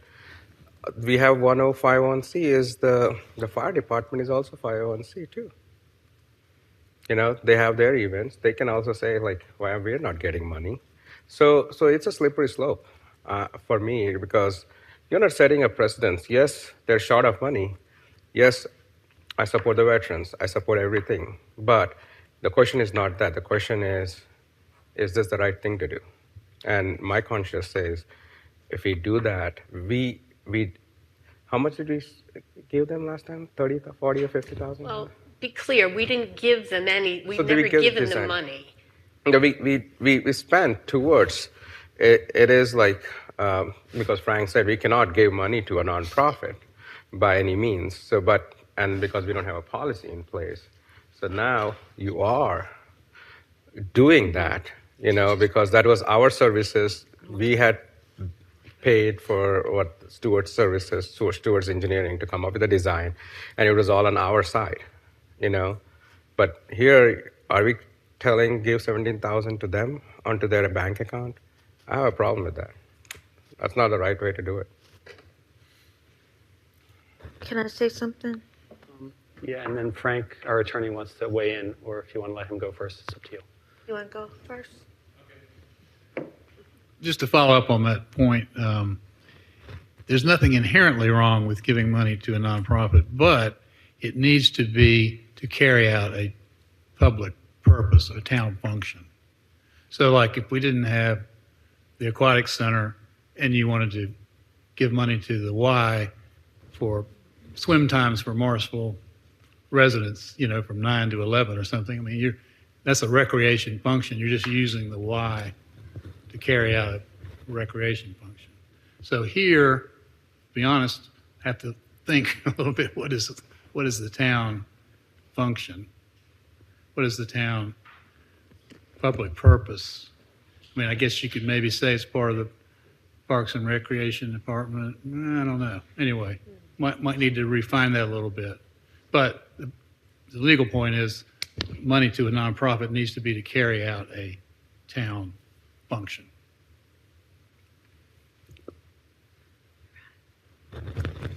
Okay, I think donating services or funds to the Veterans Memorial is different in that we are honoring Morrisville employees and Morrisville residents that have sacrificed for our country.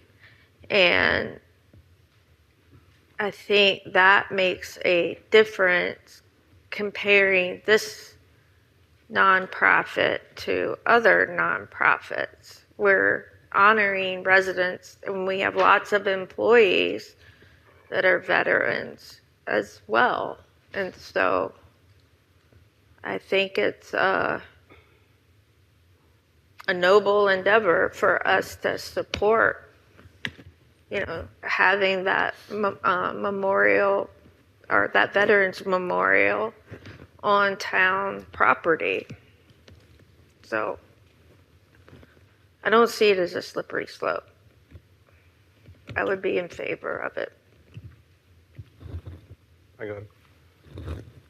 Yeah, for me, it's not about honoring the veterans. It is not about disrespecting anything. I have absolutely, a lot of respect for that. And do it if it is part of the town project, a town CIP. If we want to do it, I'm 100% into it.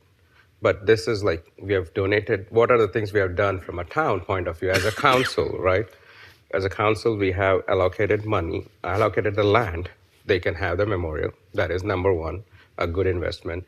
We have allocated money so that they can do the design work. We have done many other things. So the intent of the council at any time was never to disrespect the veterans or anything. It's about how do we go about it? 17,000, tomorrow it will come back and say, oh, they need a kickstart the project. They need 50,000, 100,000. So how do we go about? If you want to take it as a part of a town project and CIP, yeah, take it over and then do it. Not as a nonprofit to basically do it. We don't have a policy as of today. We don't have a policy to give any money to nonprofits. So how are we just off the fly doing it? That's my question.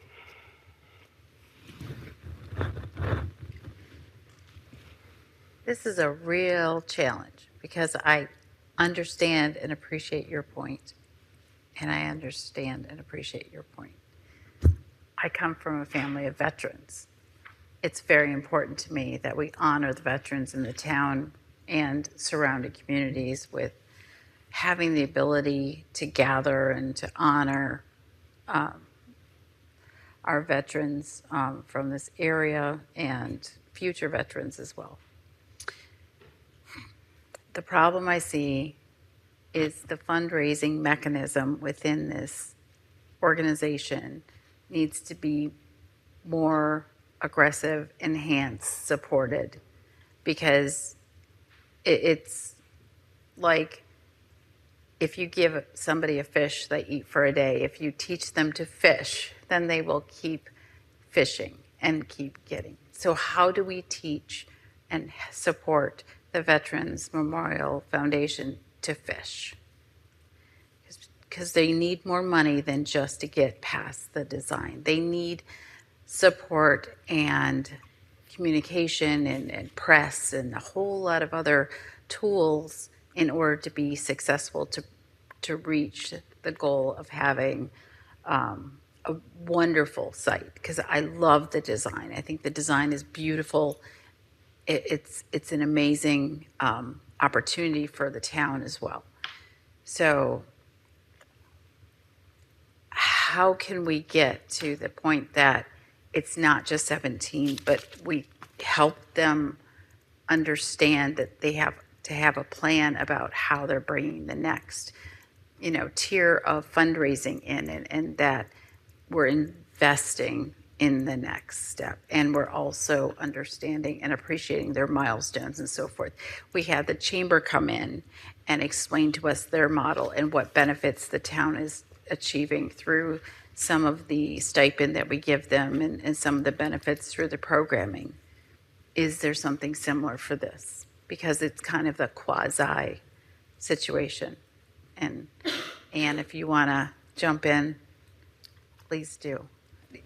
Is that your raised? No, but I value your opinion, please. First, I was going to turn on my mic. Then I was going to say, so what I think is that if the bar for being able to contribute to a nonprofit is that residents will benefit, and thank you. Residents will benefit, and that it will be for the benefit of the residents. I think that of all the projects that we have going, that this one will benefit residents. I mean, we'll have, we have the 9/11 memorial every year right on that site. We have Veterans Day, we have Memorial Day. I mean, I think that whoever raises the money for it, whoever builds it, it's going to be a town memorial. And that, to me, I mean, to Councilmember Johnson's point, I mean, we all really should be pounding the pavement and helping them. And I don't think all of us are doing a great job at that. I'm not. I mean, I'll raise my hand, I'm not. But I think when it comes to, like, there's a case to be made that if they're having trouble raising $75,000, where is the million coming from? And that's, you made a great point about support there, but I do think that having a design will help them, having the design work done and the memorial becoming a reality, I think will help them to raise money for it. I don't have a blue thing.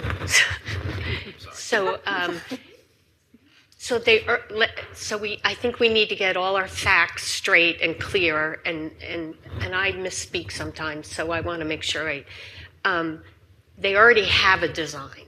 The town already paid for a design process, and I was the one that asked us in the roundtable to help fund that process because they needed that in order to fundraise, and that was the idea behind that.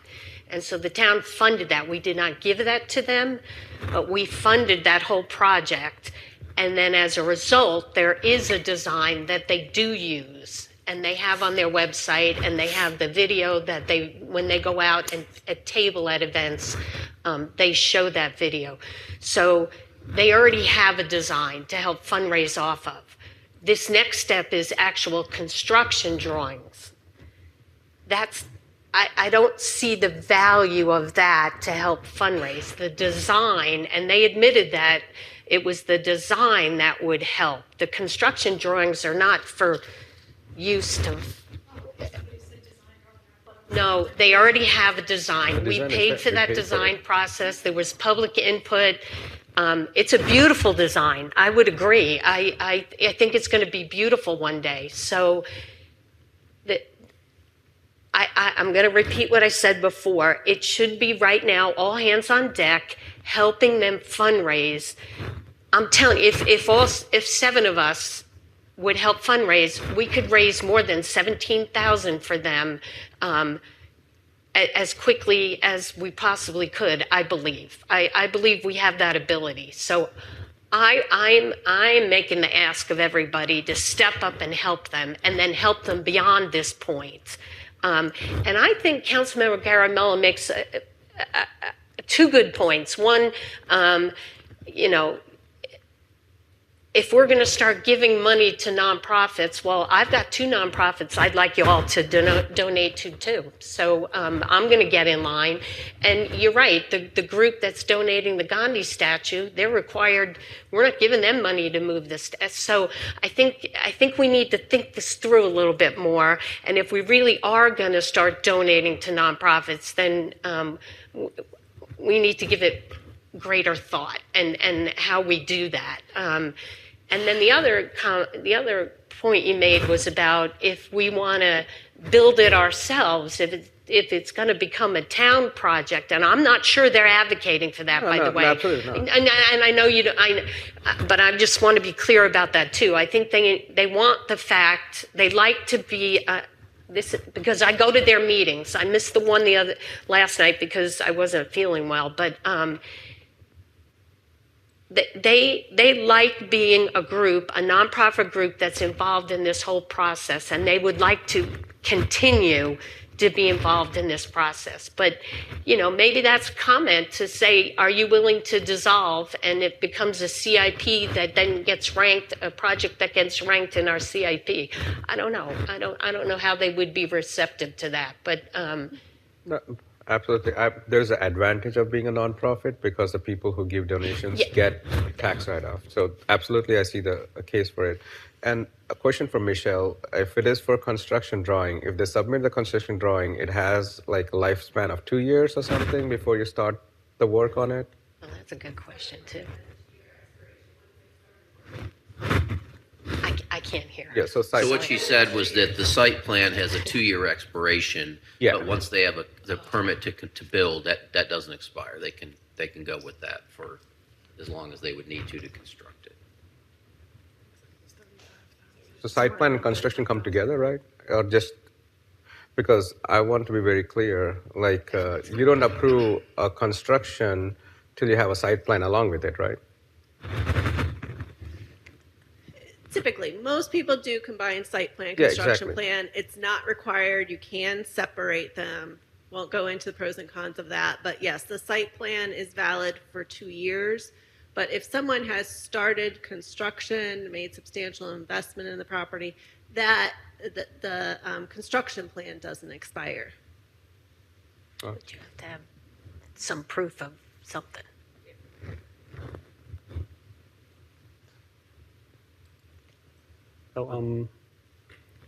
So construction plan, getting that in place, I think would be helpful. There is a design that they can show. I think the benefit to the town is placemaking, as was mentioned. It's going to be a big benefit to the town. I don't think dissolving until it's actually built, even if we add it to our CIP, I think is important. And it doesn't have to be an either or. I think we should all work together to advance them. I think most of us were at their 5K and are doing things. About the fish and the fishing analogy, I think we can do both. I think we can give them a fish today and we can help them fish going forward. I'm a little bit concerned about us pounding the pavement, raising money. So I didn't say that, so to be clear, but So the idea of us going out and soliciting funding for any project, I think puts us in a position where it could be ethically questionable depending on who donates to it after we ask. So I'd rather us not put ourselves in that position. When I was asked to do some stuff for the Rotary and try to get some sponsors and things, I spoke to the chamber president at the time, and she said, the best thing that you can do is to identify potential sponsors and tell chamber staff that they might want to approach them. I don't think we should be part of asks about sponsorship. And I wanted to mention this the other day. Our new sponsorship program, I'm a little leery of us as elected officials pushing that to individuals. I think we should promote it. I don't think it's great for us to approach or go behind people to actually make that happen. So that's a concern that I wanted to voice because it kind of came up in this as well. So I think this project, if we want it to keep moving forward in a meaningful way, not that it's stalled, but they have a plan to fundraise, and we can help with that. But I think that every barrier that we can reduce or make easier for them to move forward And this would be a good show of support of the town being behind this project. Because as was noted, it's going to be on town land. It's going to be a town amenity. So that in and of itself, I think, is really important to keep in mind. And we're going to have at least 3 events there every year, which is wonderful. The sooner we can start having those events with a structure and a place where people can reflect 365 days a year, I think is a really positive thing. So this can just be the start of the discussion on this item, and reaching out to the other members of that committee, I think will be helpful for all of us. I spoke to a couple of them today, and there's different things going on in that space too. And I hope that doesn't take us all sideways. So that's another aside that people should be a little bit aware of. So I just wanted to bring that up for discussion. It's been a really good discussion, and I don't think we have consensus right now. Steve is big on veterans as well. I look forward to hearing his thoughts on this item. Mayor? You bring a good point, TJ, but one thing I'm really confused is, on one side, you're saying we should not solicit any sponsorship or go behind, this one. At the same time, you're coming with a proposal to solicit $17,000 for Veterans Memorial, right? So from the town, that's from the town. So exactly. So what is that different than soliciting from person X to the town too? It's not like we are getting anything out of it. So I really don't understand the logic here. But again, I'm not supportive of that at this point because I don't see a clear understanding. For the cause, absolutely I am, but I agree with Liz and Vicky, I will be more than happy to chip in for their fundraising campaign. So that you are doing as an individual entity, that's a different nonprofit. So it has nothing to do with our position. I guess maybe we should take it offline because I don't really understand how you're saying that me advocating for the town supporting this is the same as going to a business which could give ethical questions. In what way? I solicit something from a business and they maybe have expectations that. Okay, so for example, I had quoted, I want to go to Wolfspeed and ask for a signboard. What does a Wolfspeed have to do solicit business with me? Because I'm not in that space. It's a business, to a town sponsorship. You're in Cisco, so the sponsorships are given. You had to go vouch for it for sponsorships, and then they basically do it. AT&T, I was there for 21 years. Everyone used to come saying, hey, can you ask AT&T? We used to support NCLM for almost 2 decades. So it's not like this one. They have the funds allocated, all these companies, to give out where their reach is there. So SAS. Why is SAS sponsored? The soccer stadium, the PNC Arena. Everyone is sponsoring. So there's nothing wrong in it. I don't know who approached them, but in your example with Wolfspeed, if you approach them and they give us a $50,000 sign, and then they want to do some kind of conditional rezoning in town, what kind of position does that put you in as an elected official? So I'm trying to protect all of us. So I am only one vote of the 7, and if that is the case, I'll ask Frank and I will pull myself out of it. And Frank would probably say, no, because you have no financial gain in this one item. But the newspapers will point that out and say, I don't know, Frank. So going offline, I think, was probably, but I understand your perspective, and I hope you understand mine. I could just do a time check. We have 12 minutes left. So we usually end meetings at 9, so just time check. I haven't commented on the budget yet, Anne, so I know I can't use 15 minutes. Thank you all for some very passionate discussion about something that we all find important. I'd like to take us to another topic, however. Something that I'm very passionate about is Morrisville Carpenter Road improvements.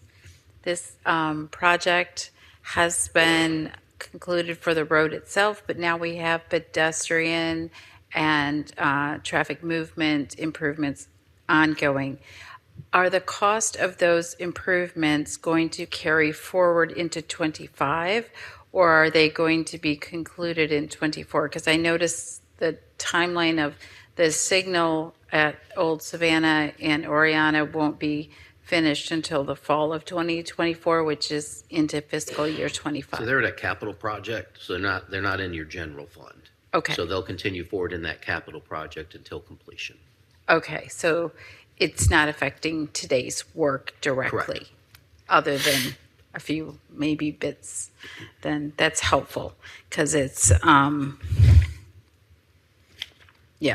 it'll affect CIP, which is another discussion another day. So that's all I had, and I wanted to make sure I got that question in. Thank you. Thank you. Actually made me think of another question. The sidewalks, is it the same situation with the sidewalks like the one along Lewis Stevens? Sorry. Is it the same situation with the sidewalks like the one along Lewis Stevens specifically? Is that coming out of a capital project or is that somewhere in here? No, that's capital project. Okay. It's your sidewalk gap projects. Okay. On your CIP. Might be PPIL time if you want to get us started. Yeah. So I'm going to ask Michelle to join us.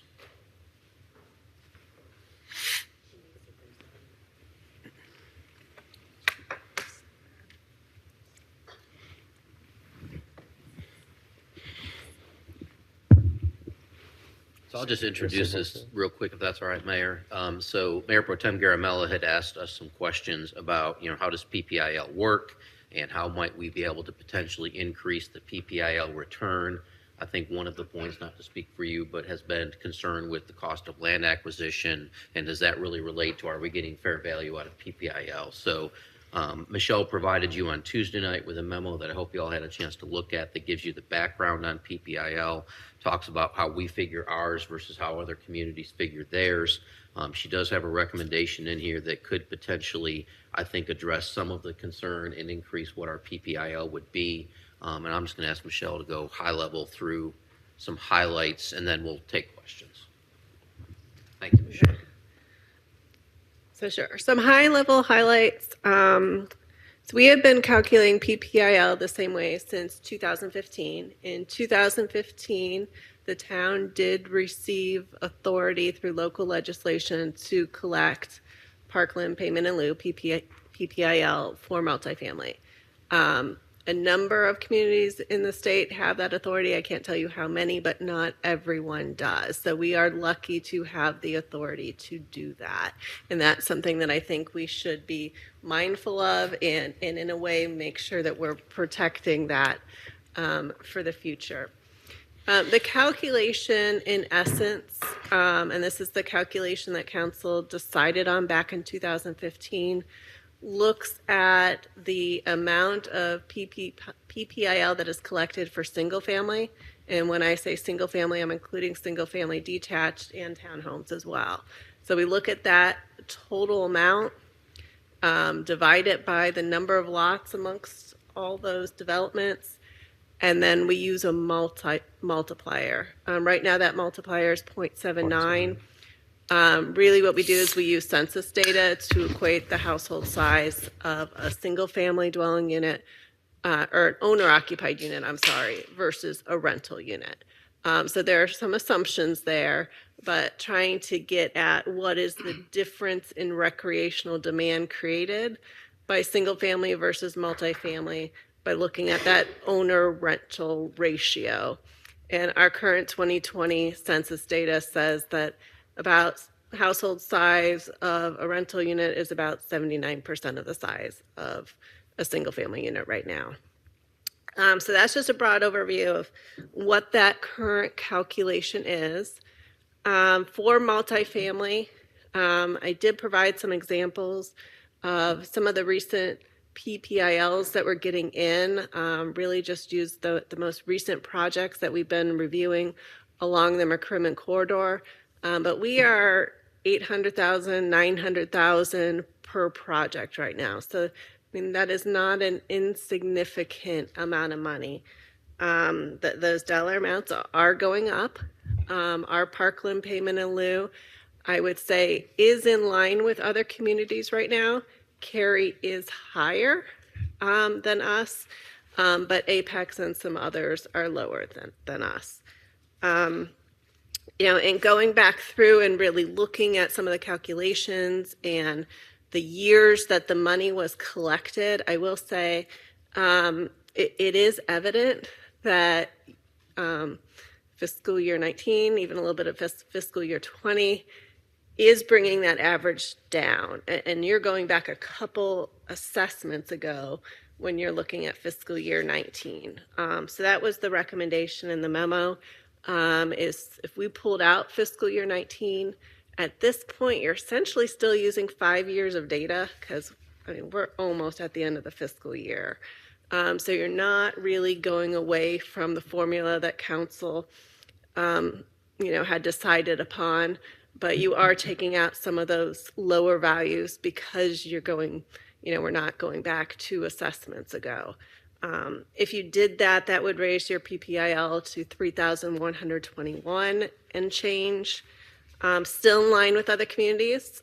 We're still below Cary and higher than others, but so that was the recommendation. I think that's just kind of a high-level overview.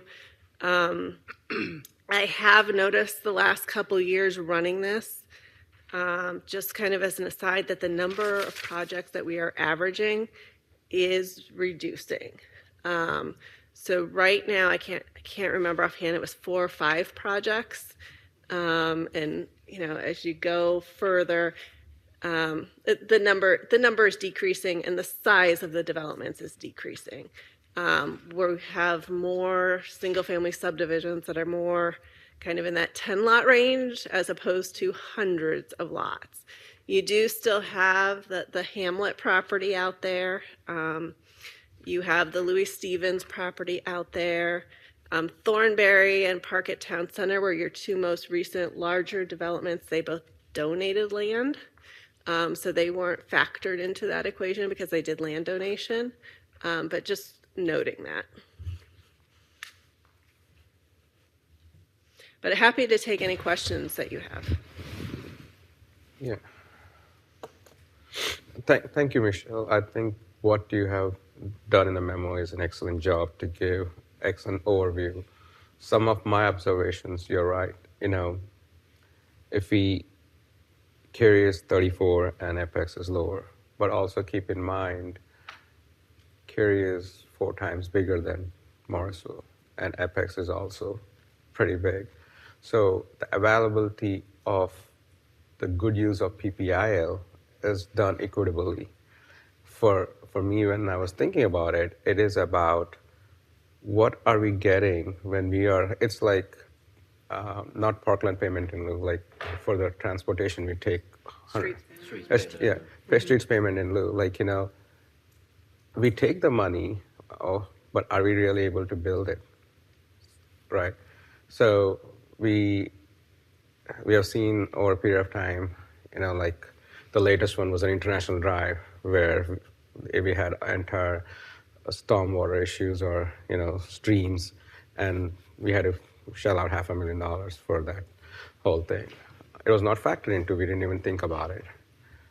When we are taking as a blanket and we are struggling to pace ourselves with the developers who are building and buying lots for park, you know, for other things, and we are also equally competing for the lots, we are not getting a fair share of these people. The money that you're talking about, $800,000, also keep in mind is 900 units too. The 350, 300. It's 800,000. You're at like about 300 units. Yeah. So a 300-unit apartment building isn't creating enough demand for a town park. You need to have multiple projects and a decent increase in population to now need that additional. No, absolutely. I'm not and granted, we're behind. Yeah, like I'm not asking like a 300 apartment unit to make a park, but that is also a lot of apartments to add up to, you know. So, and nowadays, after post-COVID, the younger generation is going more to parks than my generation, where, you know, only we take the kids to the park. So there's a whole different trend of how people play. Like many of my friends, they come and play frisbee or something at church Cedar Folk on Saturday mornings, and it's like all young crowd. So the 0.79 factor is fine. I'm not questioning that, but only thing I would question is you're right about the average is getting lower. The number of subdivisions which are coming will be smaller and smaller. So should we be basing on that, or should we be basing on the assessed value of our houses? Because this is only going to go up. And we don't have any other factor of 9 square miles of Morrisville. So what is the right factor? You know, and I want to be very cognizant, as you rightly said to start, we have this authority and we should use it very, you know, judiciary and fiduciary too. But at the same time, is it equitable for us when we are also paying for millions in dollars for the parks? So that was the whole thought process. So I'll just leave it for others too. And I'd be interested, I mean, if council wants us to reevaluate the formula, we could reevaluate the formula. I would say that would be challenging to do within this budget Yeah, that's year. fine. So that might be And what to do for this year versus maybe going forward, we look at, do we want to start fresh? I'd be curious what council. And I'll end with that is I'm okay with the recommendation. And next time you can go do all our things, because it needs time, and it needs time to go to the TCC and others to tell them, because there will be a lot of pushbacks and all those things. So you need a fair share of doing all that. And Michelle's being polite. It would be impossible to do that before this budget's adopted. No, absolutely.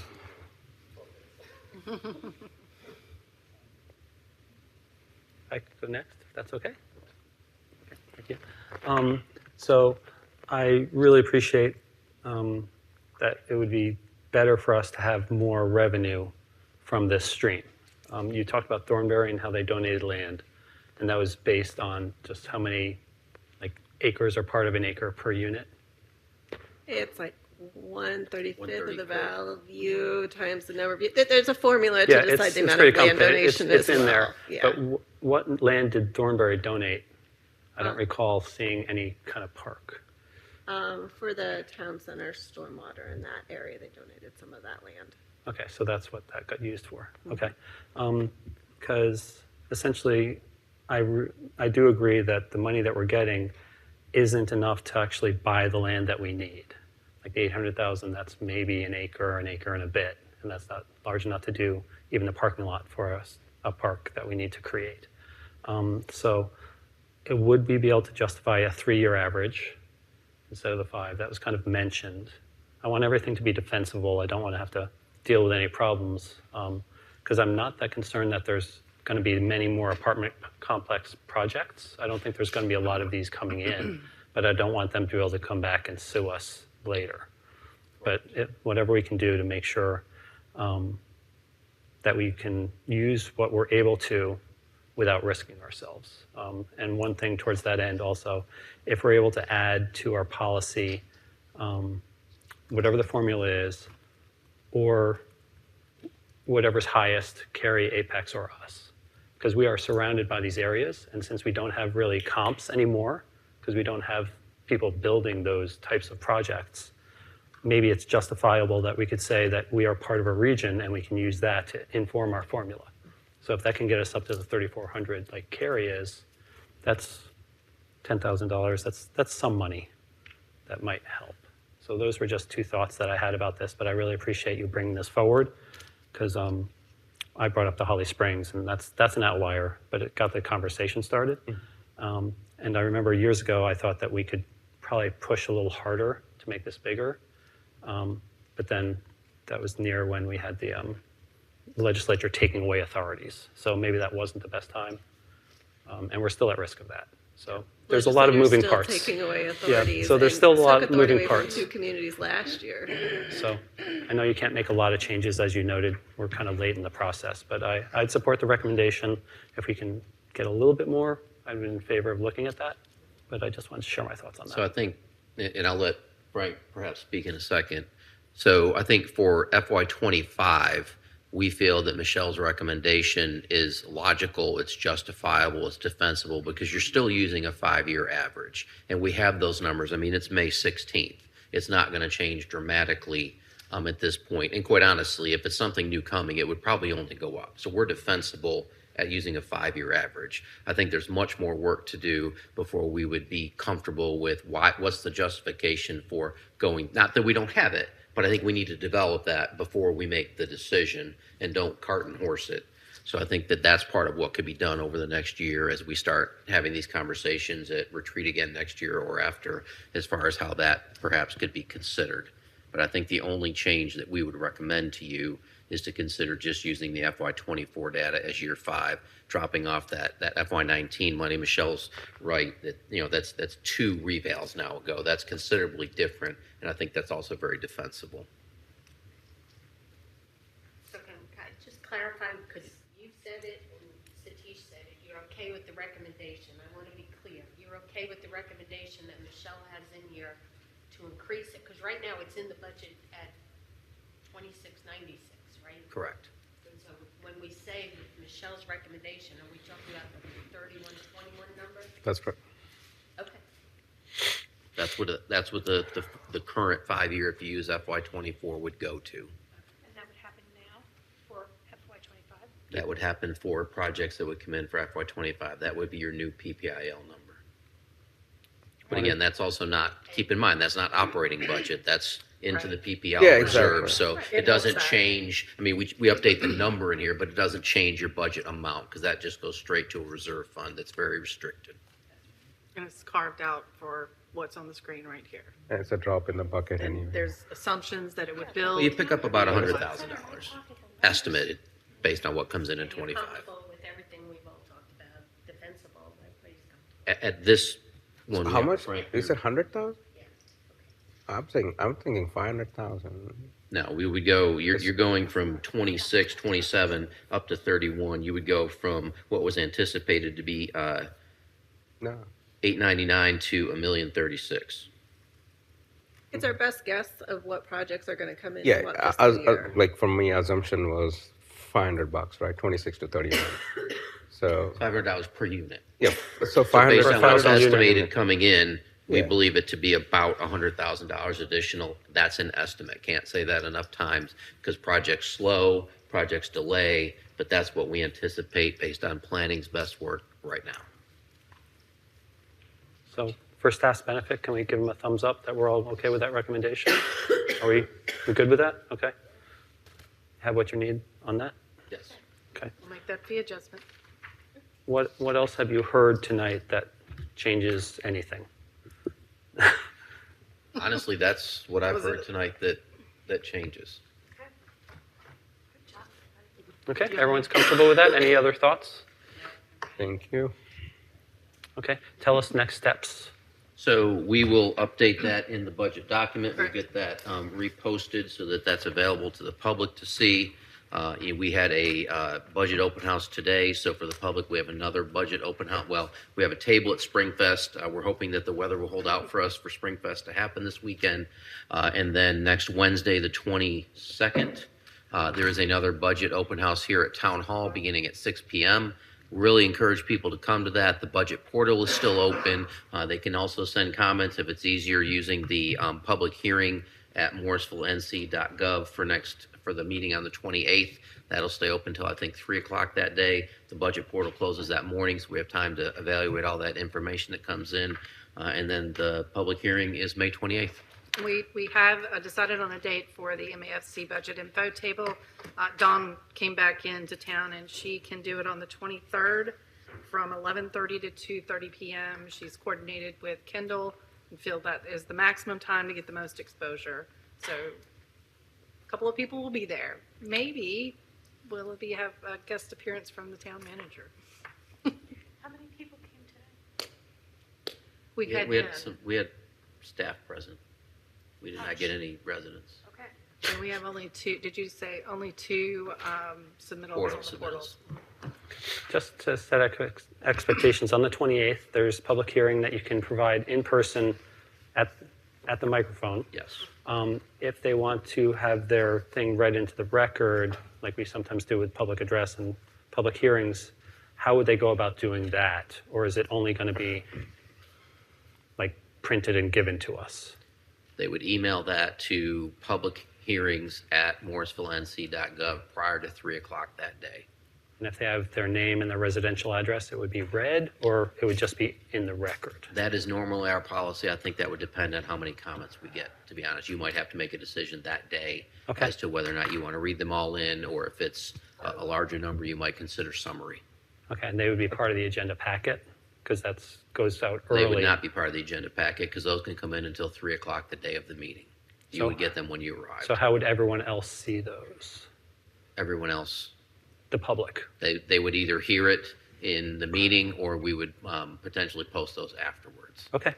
Don't we do the summary, or because that was the thing, right? In the past, we said we will only do the summary of or the gist of what the message is, not read the whole message. Well, that's if they don't have the residential address. But generally, we would read. Practice has been to read emails that come in for a public hearing in their totality if they have a name and a Morrisville address, but you also have the flexibility, again, if there's so many that it could really delay the meeting, you have the option to have a summary read of those, and we would do our best to have that prepared, considering they're coming in 3 hours before the meeting starts. And just a small little nit, is it possible to, if they are going to be read, to say that it's up to 3 minutes? So yes, that would be accurate. Okay, that's good. Anything else for the good of the order? Okay, let's all encourage people to give their input over the next 2 weeks. I'd entertain a motion to adjourn. Moved. Motion by Councilmember Rabati, a second by Councilmember Pender. All those in favor of adjourning, please say aye. Aye. Any opposed? Hearing none, that carries unanimously 6-0. Thank you all very much. Thank you, staff.